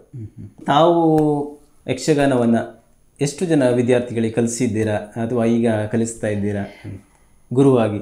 ಇಲ್ಲ, ಈಗ ನಾನು ನಿವೃತ್ತಿ ಹೊಂದಿದ್ದೇನೆ ಈಗ, ಹಾಗಾಗಿ ಶಾಲೆಯಲ್ಲಿ ಯಕ್ಷಗಾನ ಮಾಡ್ತಾ ಇಲ್ಲ. ಆದರೂ ಕೂಡ ಮುಂಡಾಡಿ ಪ್ರಾಥಮಿಕ ಶಾಲೆಯಲ್ಲಿ ಅಲ್ಲಿ ನಮ್ಮಿಂದಲೇ ಯಕ್ಷಗಾನ ಕಲಿತು ಅಲ್ಲಿಯೇ ಮುಖ್ಯೋಪಾಧ್ಯಾಯರಾಗಿರುವ ಒಬ್ಬರು ಸುಧೀರ್ ಕುಮಾರ್ ಶೆಟ್ಟಿ ಅಂತಿದ್ದಾರೆ, ಅವರಲ್ಲಿ ಯಕ್ಷಗಾನ ತರಬೇತಿ ಕೊಡ್ತಾ ಇದ್ದಾರೆ. ಅಲ್ಲಿಗೆ ತರಬೇತಿಗೆ ಬಸವ ಮುಂಡಾಡಿ ಅವರು ಇದ್ದಾರೆ, ಅಲ್ಲಿ ಹತ್ತಿರದಲ್ಲೇ ಅವರು ತರಬೇತಿ ಕೊಡ್ತಾರೆ. ಪ್ರಸಂಗ ಟ್ರಯಲ್ ಮಾಡಲಿಕ್ಕೆ ನಾನು ಹೋಗ್ತಾ ಇದ್ದೆ ಅವ್ರ ಜೊತೆಯಲ್ಲೇ. ಈಗ ಸದ್ಯಕ್ಕೆ ಅದು ಒಂದು ಶಾಲೆಗೆ ಮಾತ್ರ ಹೋಗ್ತಾ ಇದ್ದೇನೆ ನಿವೃತ್ತನಾಗಿರೋದ್ರಿಂದ. ಮತ್ತು ನನ್ನ ಸರ್ವಿಸ್ನಲ್ಲಿ ಪ್ರತಿ ವರ್ಷವೂ ನಮ್ಮ ಶಾಲೆಯ ಮಕ್ಕಳಿಗೆ ಸ್ಕೂಲ್ ಡೇ ಮಾಡಿಸ್ತಾ ಇತ್ತು, ಆಗ ಯಕ್ಷಗಾನ ಮಾಡಿಸ್ತಾ ಇತ್ತು. ಜೊತೆಯಲ್ಲೇ ಆಗ್ತಾಯಿತ್ತು, ಕಲಿಕೆ ಜೊತೆಯಲ್ಲಿ ಯಕ್ಷಗಾನವೂ ಆಗ್ತಾಯಿತ್ತು. ತುಂಬ ಮಕ್ಕಳು ಕಲ್ತಿದ್ರು. ಹೌದು. ಇನ್ನು ಈಗಿನ ಕಲಾವಿದರ ಬಗ್ಗೆ ಹೇಳಿದ್ರಿ, ಅಧ್ಯಯನದ ಕೊರತೆ ಎಲ್ಲೋ ಒಂದು ಕಡೆ ಇದೆ ಅಂತ. ಕೆಲವೊಬ್ಬರು ಈ ಮಾಧ್ಯಮಗಳನ್ನು ನೋಡಿ, ಯೂಟ್ಯೂಬು, ಸಾಮಾಜಿಕ ಜಾಲತಾಣಗಳನ್ನು ನೋಡಿ ಯಕ್ಷಗಾನವನ್ನು ಕಲಿತು ತಾನು ಹೆಸರು ಮಾಡ್ತೇನೆ ಅನ್ನುವಂಥ ಬರುವಂಥ ಒಂದಿಷ್ಟು ಜನ ಇದ್ದಾರೆ. ಅದು ಸಾಧ್ಯನಾ ಸರ್? ಅಂಥವ್ರ ಬಗ್ಗೆ ಏನು ಹೇಳ್ತೀರಾ? ಖಂಡಿತ ಸಾಧ್ಯ ಇದೆ. ಅಂದರೆ ಈಗ ತಾಂತ್ರಿಕತೆ ಬೆಳೆದಿದೆ, ಈಗ ತಂತ್ರಜ್ಞಾನ ಬೆಳೆದಿರುವುದನ್ನು ಅವರು ಬಳಸ್ಕೊಳ್ತಾ ಇದ್ದಾರೆ. ಆದ್ದರಿಂದ ನನ್ನ ದೃಷ್ಟಿಯಲ್ಲಿ ಅದು ತಪ್ಪಲ್ಲ. ಈಗ ನಾವು 10 ಸಲ ಕುಣಿದು ತೋರಿಸುವುದು ಒಂದೇ, ಅವ್ರಿಗೆ ಒಂದು ವಿಡಿಯೋ ನಾವು ಅವರ ಮೊಬೈಲಿಗೆ ಕಳಿಸಿ ಇದೇ ರೀತಿ ಕಲ್ತ್ಕೊ ಅಂತೇಳಿ ಹೇಳಿದರೆ ಅದರಿಂದ ಹೆಚ್ಚು ಲಾಭ ಆದೀತು ಅಂತ ನನ್ನ ಲೆಕ್ಕ. ಈಗ ನಾವು ಹೆಚ್ಚು ಅಂತ ಹೇಳಿದರೆ ಒಂದು ಸಲ ಕುಣಿದು ತೋರಿಸ್ಬೋದು, 2ನೇ ಬಾರಿ ಕುಣಿದ್ಲಿಕ್ಕೆ ಹೇಳಿದರೆ ನಮಗೆ ಸುಸ್ತಾಗ್ತದೆ ಆಗ ಅಲ್ವಾ. ಅದಾದರೆ ವಿಡಿಯೋವನ್ನು ಎಷ್ಟು ಸಲ ಬೇಕಾದರೂ ಪ್ಲೇ ಮಾಡ್ಬೋದಲ್ಲ ಅವರು. ಅಥವಾ ಅದರಲ್ಲಿ ಅರ್ಥಗಾರಿಕೆ ಬಂದಿರ್ತದೆ, ತಾಳಮದ್ಲೆ ಅರ್ಥಗಳು, ಒಳ್ಳೊಳ್ಳೆ ಅರ್ಥಗಾರಿಕೆಯ ವಿಡಿಯೋಗಳೆಲ್ಲ ಸಿಗ್ತವೆ ಈಗ ಯೂಟ್ಯೂಬ್ನಲ್ಲಿ ಅಲ್ವಾ, ಅಥವಾ ಬೇರೆ ಮಾಧ್ಯಮದಲ್ಲೂ ಇರ್ತವೆ ಬಿಡಿ. ಅದನ್ನು ಯಾಕೆ ಬಳಸ್ಕೊಂಡ್ರೆ ಅದೇನು ತಪ್ಪಲ್ಲ ಅಂತ ನನ್ನ ಗ್ರಹಿಕೆ. ಆದರೆ ಅದೇ ಗುರು ಆಗ್ಲಿಕ್ಕೆ ಸಾಧ್ಯ ಇಲ್ಲ. ಅದು ನಮ್ಮನ್ನು ನಾವು ಇಂಪ್ರೂವ್ ಮಾಡ್ಕೊಳ್ಳಿಕ್ಕೆ ಆಗ್ಬೋದು ಅಷ್ಟೇ, ಬಿಟ್ಟರೆ ಅದರಿಂದಲೇ ನಾನು ಯಕ್ಷಗಾನ ಕಲಿತೆ ಅಂತ ಹೇಳಿದರೆ ಅದು ಖಂಡಿತ ತಪ್ಪು, ಆಗಲಿಕ್ಕಿಲ್ಲ. ಹೌದು, ಗುರುಮುಖೇನ ಕಲಿಲೇಬೇಕು. ಎಷ್ಟೋ ಸೂಕ್ಷ್ಮಗಳು ಗುರುಮುಖೇನ ನಾವು ತಿಳ್ಕೊಳ್ಳುವಂಥದ್ದಿದೆ. ಯಾವುದು ಭಾಗವತಿಕೆ ಇರಲಿ, ಹೆಜ್ಜೆಗಾರಿಕೆ ಇರಲಿ, ಮೃದಂಗ, ಚೆಂಡೆಗಾರಿಕೆ ಯಾವುದೇ ಇರಲಿ, ಬರೇ ಮಾಧ್ಯಮದಿಂದಲೇ ಕಲಿತೇನೆ ಅಂತ ಹೇಳಿದರೆ ಕಷ್ಟ. ಹೌದು, ಮಾಧ್ಯಮದಿಂದ ಕಲಿಬಹುದು, ಚಂಡೆ ಬಾರಿಸ್ಬಹುದು, ಮೊದಲೇ ಬಾರಿಸ್ಬಹುದು, ಭಾಗವತಿಕೆ ಮಾಡಬಹುದು. ಆದರೂ ನೇರವಾಗಿ ಒಬ್ಬ ಗುರುವಿನಲ್ಲಿ ಕಲಿತವನಿಗೂ ಅವನಿಗೂ ವ್ಯತ್ಯಾಸ ಸ್ಪಷ್ಟ ಗೊತ್ತಾಗುತ್ತೆ ಆಗ. ಹೌದು. ಮತ್ತು ಈಗಿನ ಯಕ್ಷಗಾನದ ಪ್ರದರ್ಶನಗಳ ಬಗ್ಗೆ ಹೇಳುವುದಾದರೆ, ಕಾಲಮಿತಿ ಪ್ರಯೋಗ ಆಗಿರ್ಬೋದು, ಮೊದಲು ಮತ್ತು ಈಗಿನ ಯಕ್ಷಗಾನದ ಪ್ರದರ್ಶನಕ್ಕೆ ಯಾವ ರೀತಿಯಾಗಿ ವ್ಯತ್ಯಾಸ ಕಾಣ್ಬೋದು ಸರ್? ಅದೇ ನೀವು ಹೇಳಿದಂಗೆ ಮೊದಲು ಇಡೀ ರಾತ್ರಿಯ ಪ್ರಸಂಗಗಳು ಆಗ್ತಾಯಿತ್ತು. ಇಡೀ ರಾತ್ರಿ ಅಂತೇಳಿ ಹೇಳಿದರೆ ಸಾಧಾರಣ ಒಂದು 8:30ಗೆ ಚೌಕಿ ಪೂಜೆ ಆದರೆ ಮತ್ತು ಬೆಳಿಗ್ಗೆ 6 ಗಂಟೆಗೆ ಮಂಗಳ ಆಗೋದು, ಅಷ್ಟು ಅವಧಿಯ ಯಕ್ಷಗಾನ ಆಗ್ತಾಯಿತ್ತು. ಅದೇ ನಿಜವಾದ ಯಕ್ಷಗಾನ. ಈಗ ಕಾಲಮಿತಿಗೆ ಅದನ್ನು ಹೊಂದಾಣಿಕೆ ಮಾಡ್ಕೊಳ್ಳೋದು ತುಂಬ ಕಷ್ಟ. ಹೌದು. ಆದರೂ ಎಲ್ಲ ಮೇಳಗಳು ಅನಿವಾರ್ಯವಾಗಿ ತಮ್ಮನ್ನು ತಾವು ಅದಕ್ಕೆ ಹೊಂದಿಕೆ ಮಾಡಿಕೊಂಡು ಅವರ ಇತಿಮಿತಿ ಒಳಗೆ ಎಷ್ಟು ಯಕ್ಷಗಾನವನ್ನು ತೋರಿಸುವುದಕ್ಕಾಗ್ತದೋ ಅಷ್ಟು ಅವ್ರು ಮಾಡಲೇಬೇಕು, ಪ್ರಯತ್ನ ಮಾಡಲೇಬೇಕು, ಏನು ಮಾಡಲಿಕ್ಕಿಲ್ಲ. ಹಗಲಿಗೂ ಯಕ್ಷಗಾನ ಆಗ್ತದೆ ಅಲ್ವಾ. PPC ಹಾಲ್ನಲ್ಲಿ ಆಗ್ತದೆ, ಮುಂಚೆ ಮಣಿಪಾಲದ ಗೋಲ್ಡನ್ ಜೂಬ್ಲಿ ಹಾಲ್ನಲ್ಲಿ ಯಕ್ಷಗಾನ ಆಗ್ತಾಯಿತ್ತು. ಹಗಲಿಗೂ ಈಗ ಹಾಲ್ಗಳಲ್ಲಿ ಯಕ್ಷಗಾನ ಆಗುತ್ತಲ್ಲ. ಹಗಲು ನಡೆಯುವ ಯಕ್ಷಗಾನಕ್ಕೂ ರಾತ್ರಿ ನಡೆಯುವ ಯಕ್ಷಗಾನಕ್ಕೂ ತುಂಬ ವ್ಯತ್ಯಾಸ ಇದೆ. ಹೌದು. ಆ ಯಕ್ಷಗಾನದ ಗುಂಗು ಅನ್ನೋದು ಸಂಪೂರ್ಣ ನಮಗೆ ಬರಬೇಕಾದ್ರೆ ಇಡೀ ರಾತ್ರಿಯ ಪ್ರದರ್ಶನವೇ ಆಗಬೇಕು. ಭಾಗವತಿಕೆಗೆ ಹೇಳುವುದಾದರೆ ಅದೇ ಪ್ರಾರಂಭದಲ್ಲಿ ನಿಧಾನ ಇಳೀ ಶ್ರುತಿಯಲ್ಲಿ, ಬಿಳಿ 2ರ ಶ್ರುತಿಯಲ್ಲಿ ಪ್ರಾರಂಭ ಮಾಡಿದ್ದು, ಆನಂತರ 1 ಗಂಟೆ 1-1.5 ಗಂಟೆ ಆದ ನಂತರ ಅದನ್ನು ಕಪ್ಪು 2ಕ್ಕೆ ಏರಿಸಿದ್ರು. ಸ್ವಲ್ಪ ಯಕ್ಷಗಾನದ ಗುಂಗು ಸ್ವಲ್ಪ ಜಾಸ್ತಿ ಬಂತು. ಅಷ್ಟೊತ್ತಿಗೆ ಸರಿಯಾಗಿ ರಾತ್ರಿಯೂ ಸ್ವಲ್ಪ ಜಾಸ್ತಿ ಆಗಿತ್ತು, ಎಲ್ಲ ಗದ್ದಲಗಳೆಲ್ಲ ಕಡಿಮೆ ಆಗಿತ್ತು, ಬೇರೆ ಯಾವ ಸೌಂಡುಗಳು ಕೇಳ್ತಿರ್ಲಿಲ್ಲ ಅಲ್ವಾ. ಈಗ ಕ್ರಮೇಣ ಒಂದು 12 ಗಂಟೆ ಆದ ನಂತರ ಬಿಳಿ 3ಕ್ಕೆ ಹೋದರು. ಸ್ವರ ಇನ್ನೂ ಚಂಡೆ ಮದ್ದಳೆ ಎಲ್ಲ ಭಾಗವತರ ಶ್ರುತಿ, ಅರ್ಥಗಾರಿಕೆ ಅವರ ಶ್ರುತಿ ಕೂಡ ಏರ್ತು. ಹೀಗೆ ಬೆಳಗಿನ ಜಾಮಕ್ಕೆ ಹೋಗುವಾಗ ಬಿಳಿ 4 ಅಲ್ವಾ, ಆ ಶ್ರುತಿಗೆಲ್ಲ ಹೋಗಿರ್ತಾರೆ ಅವರು. ಅದು ಒಂಥರ ಬಯಲಾಟದ ನಿಜವಾದ ಸೊಗಡು ಇರುವುದೇ ಅದರಲ್ಲಿ. ಹೌದು, ತುಂಬ ಖುಷಿ ಆಗ್ತದೆ. ಅದಕ್ಕೆ ಸರಿಯಾಗಿ ವೇಗವೂ ಹಾಗೆ. ಮೊದಲು ನಿಧಾನವಾಗಿ ಪ್ರಾರಂಭ ಆದದ್ದು, ಲೇಸ ಮಾಡೋ ಇಷ್ಟು ನಿಧಾನ ಇನ್ನೂ ನಿಧಾನ ಇಷ್ಟು, ಇದು ಫಾಸ್ಟ್ ಆಯ್ತು ಈಗ. ಆ ನಂತರ ಬೆಳಗಿನ ಜಾಮದಲ್ಲಿ ಅದು ಮುಗಿಯುವಾಗ ಮುಖ್ಯ ಭಾಗವತರು ಇರ್ತಾರಲ್ಲ, ತುಂಬ ಫಾಸ್ಟ್ ಇರ್ತಾರೆ ಅವರು. ಅಂದರೆ ಕೆಲವೊಮ್ಮೆ ಅನಿವಾರ್ಯತೆ ಇರ್ತದೆ ಹಾಗೆ, ಯಾಕಂತ ಹೇಳಿದ್ರೆ ಸಮಯ ಇರುವುದಿಲ್ಲಲ್ಲ, ಬೇಗನೆ ಮುಗಿಸ್ಬೇಕಾದ ಅನಿವಾರ್ಯತೆ ಇರ್ತದೆ. ಆ ಖುಷಿಯೇ ಬೇರೆ ಅದನ್ನು ನೋಡುವಾಗ.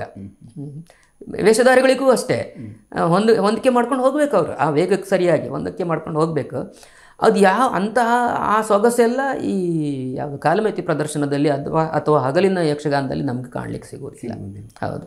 ಈಗ ಉದಾಹರಣೆಗೆ ಗದಾಯುದ್ಧ, ಹಗಲು ಯಕ್ಷಗಾನದಲ್ಲೇ ಗದಾಯುದ್ಧ ಪ್ರಸಂಗ ಇಡುತ್ತಾರೆ. ಭಾಗವತರಾಗಲಿ ಅಥವಾ ವೇಷಧಾರಿಗಳಾಗಲಿ ಏನು ಮಾಡೋದು, ಸಂಘಟಕರು ಗದಾಯುದ್ಧ ಪ್ರಸಂಗ ಇಟ್ಟಿದ್ದಾರೆ. ಮೇಳದಲ್ಲಾದರೂ ಗದಾಯುದ್ಧ ಬೆಳಗಿನ ಜಾಮಕ್ಕೆ ಇಡ್ತಾ ಇದ್ರು ಅಲ್ವಾ. ಜನನಾಥ ಕೇಳಿಂತು ಸಾವೇರಿ ರಾಗ. ಈಗ ಹಗಲಿಗೆ ಅದನ್ನು ಹಾಡ್ಲಿಕ್ಕೆ ಹೇಳಿದರೆ ಯಾವ ರಾಗದಲ್ಲಿ ಹಾಡೋದು ಅವರು? ಆರಬಿ ರಾಗದಲ್ಲಿ ಹಾಡಿದರೆ ಅಥವಾ ಮಧ್ಯಮಾವತಿಯೆಲ್ಲ ಹಾಡ್ಲಿಕ್ಕೆ ಆಗೋದಿಲ್ಲ ಅಂತ ಹೇಳೋದಿಲ್ಲ, ಹಾಡ್ಲಿಕ್ಕೆ ಆಗ್ತದೆ, ಆದರೆ ಅದು ಚಂದ ಕಾಣೋದಿಲ್ಲ, ಜನರಿಗೆ ತುಲನೆ ಮಾಡಿ ನೋಡ್ತಾರೆ ಅಲ್ವಾ. ಆ ಬೆಳಗಿನ ಜಾಮದಲ್ಲಿ ಗದಾಯುದ್ಧ ನೋಡಿದ್ದು, ಈಗ ಮಧ್ಯಾಹ್ನದ 2 ಗಂಟೆ ಬಿಸಿಲಿನಲ್ಲಿ ಗದಾಯುದ್ಧ ನೋಡಿದ್ದು ತುಲನೆ ಮಾಡಿ ನೋಡ್ತಾರೆ, ಏನು ಆಟ, ಏನು ಸುಖ ಆಗಲಿಲ್ಲ ಅಂತ ಹೇಳ್ತಾರೆ. ಅವರಿಗೆ ಈ ಸಮಸ್ಯೆ ಅರ್ಥ ಆಗೋದಿಲ್ಲ. ಯಕ್ಷಗಾನ ಗೊತ್ತಿದ್ದವರಾದರೆ ಸಮಸ್ಯೆ ಏನು ಅನ್ನೋದು ಗೊತ್ತಾಗ್ತದೆ. ಮೊದಲ ಪ್ರಸಂಗವನ್ನೇ ಗದಾಯುದ್ಧ ಇಡ್ತಾರೆ, ಆನಂತರ 2ನೇ ಪ್ರಸಂಗ ಸುಭದ್ರ ಕಲ್ಯಾಣ, ಯಾವುದೊಂದು ಕಲ್ಯಾಣ ಇಡ್ತಾರೆ. ಆ ಗದಾಯುದ್ಧ ಪ್ರಸಂಗ ಎಲ್ಲ ಸಾವೇರಿ ಇಂಥದ್ದೆಲ್ಲ ರಾಗಗಳನ್ನು ಹಾಡ್ಕೊಂಡು ಹೋಗಿ 2ನೇ ಪ್ರಸಂಗ ಆಗ ಚಪ್ಪೆ ಆಗ್ತದೆ. ಈ ಥರದ ಸಮಸ್ಯೆಗಳೆಲ್ಲ ಬಂದಿವೆ. ತುಂಬ ಕಷ್ಟ ಆಗುತ್ತೆ, ಹೊಂದಾಣಿಕೆ ಮಾಡ್ಕೊಳ್ಳೋದು ಅಷ್ಟು ಸುಲಭ ಅಲ್ಲ ಈಗ. ಹೌದು. ಮತ್ತು ಎಲ್ಲ ಪದ್ಯಗಳನ್ನು ತಗೊಳ್ಳಿಕ್ಕೆ ಆಗೋದಿಲ್ಲ, 2 ಗಂಟೆ ಒಳಗೆ ಎಲ್ಲ ಮುಗಿಸ್ಬೇಕು. ಮೊದಲಾದ್ರೆ ಹಾಗಲ್ಲ, ಇಡೀ ರಾತ್ರಿ ಇದೆ ಅಲ್ವಾ, ಆದರೆ ನಿಧಾನ ಅವ್ರ ಇಷ್ಟದ ಪ್ರಕಾರ ಹೋಗ್ತಾ ಇತ್ತು, ಅದು ನಮ್ಗೆ ಚಂದ ಕಾಣ್ತಾ ಇತ್ತು. ಎಲ್ಲ ಒಂದು ಕಡೆ ಮೇಳಗಳ ಸಂಖ್ಯೆ ಜಾಸ್ತಿ ಆಗಿದೆ, ವರ್ಷಕ್ಕೆ ಒಂದೊಂದು ಮೇಳಗಳು ಹುಟ್ಕೊಳ್ತಾ ಇವೆ. ಕಲಾವಿದರ ಅಧ್ಯಯನದ ಕೊರತೆ ಆಗಿರ್ಬೋದು, ಯಾಕಂದರೆ ಮೇಳಗಳ ಸಂಖ್ಯೆ ಜಾಸ್ತಿ ಆದಾಗೆ ಹೊಸ ಕಲಾವಿದರು ಪೂರ್ತಿಯಾಗಿ ಅಧ್ಯಯನ ಮಾಡಿ ಬಂದಿರುವುದಿಲ್ಲ, ಅಂತಹ ಕಲಾವಿದರು ಇರ್ತಾರೆ. ಹಾಗಾಗಿ ಎಲ್ಲೋ ಒಂದು ಕಡೆ ಜನರ ಅಭಿಪ್ರಾಯವೂ ಕೂಡ ಹಾಗೆ ಆಗಿದೆ, ಪ್ರದರ್ಶನದ ಮಟ್ಟ ಎಲ್ಲೋ ಒಂದು ಕಡೆ ಮೊದಲಿಗಿಂತ ಕಡಿಮೆ ಅಂತ ಅನಿಸುವಂಥದ್ದು. ಅದ್ರ ಬಗ್ಗೆ ಏನು ಹೇಳ್ತೀರಾ ಸರ್? ಹೌದು, ಪ್ರದರ್ಶನದ ಗುಣಮಟ್ಟ ಖಂಡಿತವಾಗಿಯೂ ಬದಲಾಗಿದೆ. ಅದನ್ನು ಕಡಿಮೆ ಅಂತೇಳಿ ಹೇಳಬೇಕು, ಅದು ಹೇಗೆ ಅಂತ ಹೇಳಬೇಕು ನಮ್ಗೆ ಅರ್ಥ ಆಗ್ತಾ ಇಲ್ಲ. ಆದರೂ ವೈಯಕ್ತಿಕವಾಗಿ ಹೇಳುವುದಾದರೆ ಕೆಲವು ಮೇಳಗಳಲ್ಲಿ ಪ್ರದರ್ಶನ ತೀರಾ ಕಳಪೆ ಮಟ್ಟದ್ದು ಬರ್ತಾ ಇದೆ. ಹೌದು, ನಮ್ಗೆ ಅದು ಇಂಥ ಮೇಳ ಅಂತ ನಾವು ಹೇಳಬಾರ್ದು, ಸರಿಯಲ್ಲ ಅದು. ನೀವು ಹೇಳಿದಂಗೆ ಯಾವುದು ಮೇಳಗಳ ಸಂಖ್ಯೆ ಹೆಚ್ಚಾದದ್ರಿಂದ ಅವರಿಗೆ ಉತ್ತಮ ಕಲಾವಿದರು ಸಿಗದೇ ಆ ರೀತಿ ಖಂಡಿತ ಆಗಿದೆ, ಆ ಥರ ಆಗಿದೆ. ಮತ್ತು ಪ್ರದರ್ಶನದ ಗುಣಮಟ್ಟ ಕಡಿಮೆ ಆಯಿತಾ ಹೆಚ್ಚಾಯ್ತಾ ಅದು ನಮಗೆ ಹೇಳೋದು ತೀರ್ಮಾನ ಮಾಡೋದು ತುಂಬ ಕಷ್ಟ. ಯಾಕೆ ಅಂತ ಹೇಳಿದರೆ ಒಂದು 50 ವರ್ಷದ ಹಿಂದಿನ ಯಕ್ಷಗಾನಕ್ಕೂ ಈಗಿನ ಯಕ್ಷಗಾನಕ್ಕೂ ಹೋಲಿಕೆ ಮಾಡುವುದಕ್ಕೆ ಆಗುವುದಿಲ್ಲ, ಆ ಥರ ಆಗಿದೆ. ಸುಮಾರು ಒಂದು 50 ಬೇಡ, ಒಂದು 40 ವರ್ಷದ ಹಿಂದೆ ಮೈಕ್ ಇರಲಿಲ್ಲ, ವಿದ್ಯುತ್ ದೀಪ ಇರಲಿಲ್ಲ, ದೊಂದಿ ಬೆಳಕು, ಗ್ಯಾಸ್ ಲೈಟ್ ಇದ್ದಿತ್ತು, ಪೆಟ್ರೋಮ್ಯಾಕ್ಸ್ ಅಂತೇಳಿ ನಾವು ಹೇಳ್ತೇವಲ್ಲ ಅದು ಇದ್ದಿತ್ತು. ಮತ್ತು ಅಟ್ಟೆ ಮುಂಡಾಸು ಎಲ್ಲ ಇದ್ದಿತ್ತು. ಈಗ ಎಲ್ಲ ಥರ್ಮೋಕೋಲಿನದ್ದು ಬರ್ತಿದೆ, ಹಗೂರ ಅಲ್ವಾ. ಈ ಅಟ್ಟೆ ಮುಂಡಾಸು ಕಟ್ಕೊಂಡ್ರೆ ಅದು ಬಗ್ಲಿಕ್ಕೆಲ್ಲ ಆಗೋದಿಲ್ಲ, ಹೀಗೆಲ್ಲ ಮಾಡಲಿಕ್ಕಾಗೋಲ್ಲ, ಕಳಚಿ ಹೋಗ್ತದೆ ಅದು. ಹಾಗಾಗಿ ಮತ್ತು ಭಾರ ಇರ್ತಿತ್ತು. ಅದನ್ನ ಕಟ್ಕೊಂಡವರು ಗಂಭೀರವಾಗಿ ಅದು ಜಾರಿ ಹೋಗದ ಹಾಗೆ ನೋಡ್ಕೊಳ್ಬೇಕು. ಆಗ ಅದು ನೋಡೋರಿಗೆ ತುಂಬ ಗಂಭೀರ ಅನಿಸ್ತದೆ ಅಲ್ವಾ. ಆಗ ಅದೇ ಈಗ ಥರ್ಮೋಕೋಲಿನದ್ದೆಲ್ಲ ಬಂದಿದೆ, ಅವ್ರು ಏನು ಮಾಡಿದ್ರು ಹೀಗೆ ಹೇಗೆ ಮಾಡಿದ್ರು ಅದೇನು ಬೀಳುವುದಿಲ್ಲ. ಇನ್ನು ಅವ್ರು ಪ್ರಯತ್ನ ಮಾಡಬೇಕಷ್ಟೇ, ಅದನ್ನ ಬೀಳಿಸೋದಕ್ಕೆ ಪ್ರಯತ್ನ ಮಾಡಬೇಕಷ್ಟೇ, ಬಿಟ್ಟರೆ ಅವ್ರು ಎಷ್ಟೇ ಆ ಕಡೆ ಈ ಕಡೆ ಅದು ತೆಂಕಿನವ್ರ ಹಾಗೆ ತಿರುಗಿದ್ರು ಅದು ಬೀಳುವುದಿಲ್ಲ ಅಲ್ವಾ. ಆದ್ದರಿಂದ ಆ ರೀತಿಯಲ್ಲಿ ಅವರು ತಮ್ಮ ಕಸುಬು ಮಾಡ್ಕೊಂಡು ಹೋಗ್ತಾ ಇದ್ದಾರೆ. ಅದು ತಪ್ಪೋ ಸರಿಯೋ ಅದು ಹೇಳಲಿಕ್ಕೆ ಬರೋದಿಲ್ಲ. ಅದೇ ಕಾಲಾಯ ತಸ್ಮೈ ನಮಃ ಅಂತೇಳಿ ಹೇಳಬೇಕು. ಮತ್ತು ಭಾಗವತರ ವಿಷಯಕ್ಕೆ ಬರುವುದಾದರೆ, ಯಾಕೆ ಭಾಗವತರ ವಿಷಯಕ್ಕೆ ಬರುವುದು ಅಂತ ಹೇಳಿದ್ರೆ ನನ್ನ ಆಸಕ್ತಿಯ ಕ್ಷೇತ್ರ ಅದು. ಮುಂಚೆ ಮೈಕ್ ಎಲ್ಲ ಇರಲೇ ಇಲ್ಲ. ಆಗ ಹಿಂದುಗಡೆ ಕುಳಿತವರಿಗೂ ಕೇಳಿಸುವ ಹಾಗೆ ಗಟ್ಟಿಯಾಗಿ ಕೂಗಿ ಪದ್ಯ ಹೇಳುವುದೇ ಒಂದು ಚಾಲೆಂಜ್ ಆಗ್ತಾ ಇತ್ತು. ಆಗ ಭಾಗವತರಾದವರಿಗೆ. ಈ ರಾಗ ಇದ್ರ ಬಗ್ಗೆ ಗಮನ ಹರಿಸೋದಕ್ಕಿಂತಲೂ ಹಿಂದ್ಗಡೆಯಲ್ಲಿದ್ದವ್ರಿಗೆ ಕೇಳಿಸ್ಬೇಕು, ಅದೇ ಮುಖ್ಯ ಆಗಿತ್ತು ಆಗ. ಈಗ ಮೈಕ್ ಎಲ್ಲ ಬಂದಿದೆ, ಅದರಲ್ಲೂ ಯಾವುದು ಇಕೋ ಸಿಸ್ಟಮ್ಮು ಎಲ್ಲ ಅಡ್ಜಸ್ಟ್ಮೆಂಟ್ ಮಾಡ್ಕೊಳ್ತಾರೆ, ಏನೆಲ್ಲ ಬಂದಿದೆ ಈಗ ಅಲ್ವಾ. ಅದೇ ಇಲ್ಲಿತ್ತಲ್ಲ ಈಗ ಕಾಲರ್ ಮೈಕು ಎಲ್ಲ ಬಂದಿದೆ, ಅದನ್ನು ಬಳಸ್ಕೊಳ್ತಾರೆ. ಆದ್ದರಿಂದ ಈಗಿನ ಈ ತಂತ್ರಜ್ಞಾನಕ್ಕೆ ಸರಿಯಾಗಿ ಯಾಕೆ ತಮ್ಮ ಸ್ವರವನ್ನು ಭಾಗವತರು ಮಾರ್ಪಡಿಸಿಕೊಳ್ಬಾರ್ದು ಅಲ್ವಾ. ಈಗ ಹಿಂದಿನ ಕಾಲದಲ್ಲಿ ಹಳೆಯ ಭಾಗವತರು ಶೈಲಿಯೇ ಬೇರೆ ಇತ್ತು. ಸಾಕು ಸಾಕು ನಿನ್ನ ಸಾಹಸ ತೊಯ್ಕು ತೋಮ್ ಗಟ್ಟಿ ಕೂಗಿ ಹೇಳ್ತಾ ಇದ್ರು. ಈಗಿನವ್ರು ಇಂಪಾಗಿ ಹಾಡ್ತಾರೆ, ಅದನ್ನು ಬೇರೆ ಯಾವ್ದಾರು ಆಗ ಬಳಸ್ಕೊಂಡು ಇಂಪಾಗಿ ಹಾಡ್ತಾರೆ, ಖುಷಿ ಆಗ್ತದೆ. ಆದರೆ ಆ ಇಫೆಕ್ಟ್ ಬರೋದಿಲ್ಲ. ಪರಿಣಾಮ ಬೇರೆ ಇರ್ತದೆ ಅಷ್ಟೇ. ಅದಕ್ಕೆ ಸರಿಯಾಗಿ ಲಾಲಿತ್ಯದಲ್ಲಿ ಅವರು ವೇಷಧಾರಿಗಳು ಕುಣಿತಾರೆ, ಇವರು ಪದ್ಯಕ್ಕೆ ಸರಿಯಾಗಿ ಒಂದದು. ಮತ್ತು ಇನ್ನೊಂದು ಲೈಟಿಂಗು ಅಷ್ಟೇ, ಏನು ಹ್ಯಾಲೋಜಿನ್ ಲೈಟ್ ಏನು ಅಲ್ವಾ, ಒಂದು ಮಚ್ಚೆ ಇದ್ರೂ ಕಾಣಿಸ್ತದೆ ದೂರದಲ್ಲಿ, ಆ ಥರ ಇದೆ.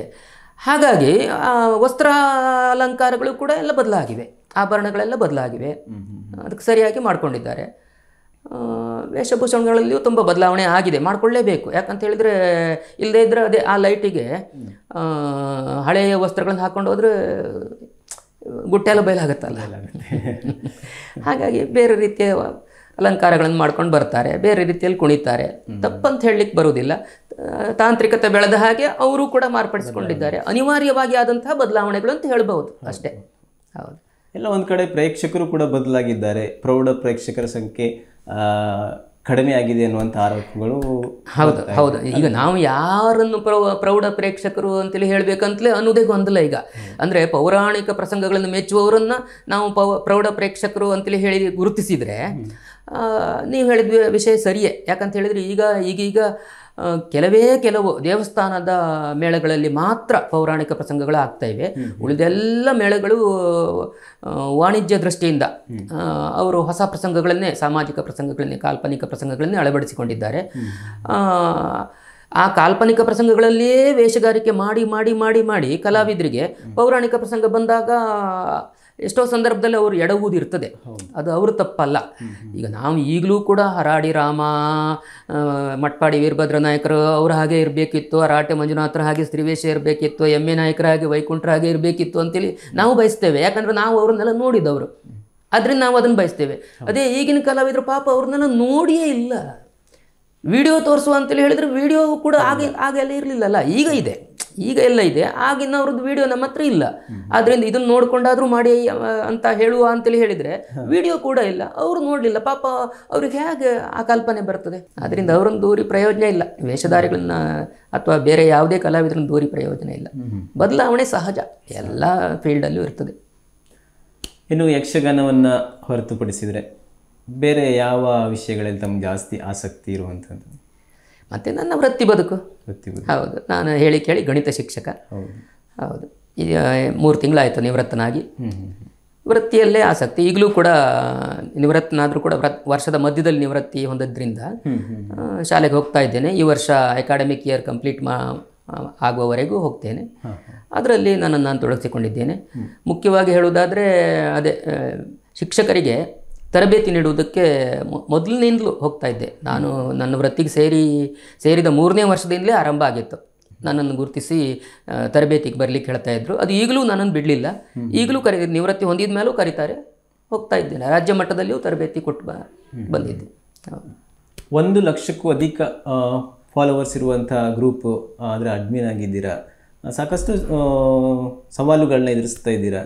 ಯಾವತ್ತಾದರೂ ಆ ವಿಷಯಗಳಲ್ಲಿ ಆ ಗ್ರೂಪುಗಳಿಂದ ಅವಮಾನ ಆಗಿರುವಂಥ ಸನ್ನಿವೇಶಗಳು ಏನಾದರೂ ನಡೆದಿದೆಯಾ ಸರ್? ಅಂದರೆ ನನಗೆ ಸದಸ್ಯರಿಂದ ಇಲ್ಲ, ಅವಮಾನ ಏನು ಆಗಿಲ್ಲ. ಆದರೆ ಅದೇ ಆವಾಗಲೇ ಹೇಳಿದ್ನಲ್ಲ, ಪ್ರತಿದಿನ 100ಕ್ಕೂ ಅಧಿಕ ಪೋಸ್ಟ್ಗಳು ಬರ್ತವೆ, ವಿಡಿಯೋಗಳೇ ಜಾಸ್ತಿ ಬರೋದು.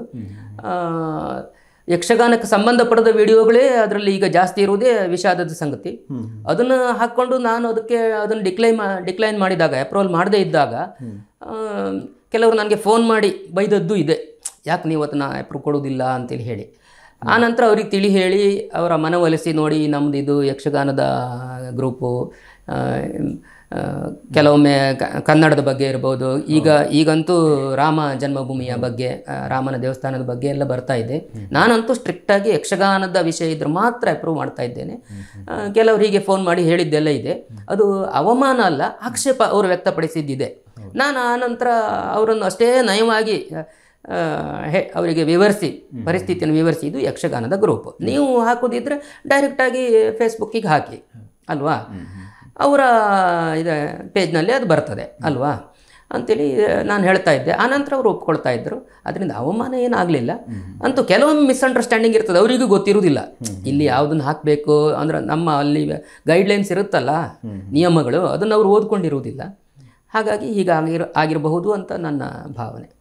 ಇನ್ನು ನಿಮಗೆ ಇಷ್ಟವಾದ ತಿಟ್ಟು ಯಾವುದು ಸರ್, ಬಡಗು ಮತ್ತು ತೆಂಕು ತಿಟ್ಟಿನಲ್ಲಿ? ಅಲ್ಲ, ನಾನು ಎರಡೂ ತಿಟ್ಟನ್ನು ಸಮಾನವಾಗಿ ಪ್ರೀತಿಸ್ತೇನೆ.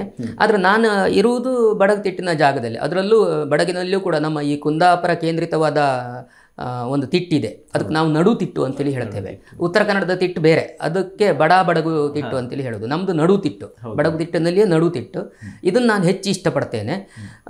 ಉತ್ತರ ಕನ್ನಡದ ತಿಟ್ಟನ್ನು ಇಷ್ಟಪಡ್ತೇನೆ, ತೆಂಕು ತಿಟ್ಟನ್ನು ಇಷ್ಟಪಡ್ತೇನೆ. ಆದರೆ ಇದು ನಮ್ಮದು ಅನ್ನುವ ಭಾವನೆ ಅದು ಬೇಕೇ, ಆ ಪ್ರತ್ಯೇಕತೆ ಉಳಿಲೇಬೇಕು. ಯಕ್ಷಗಾನದ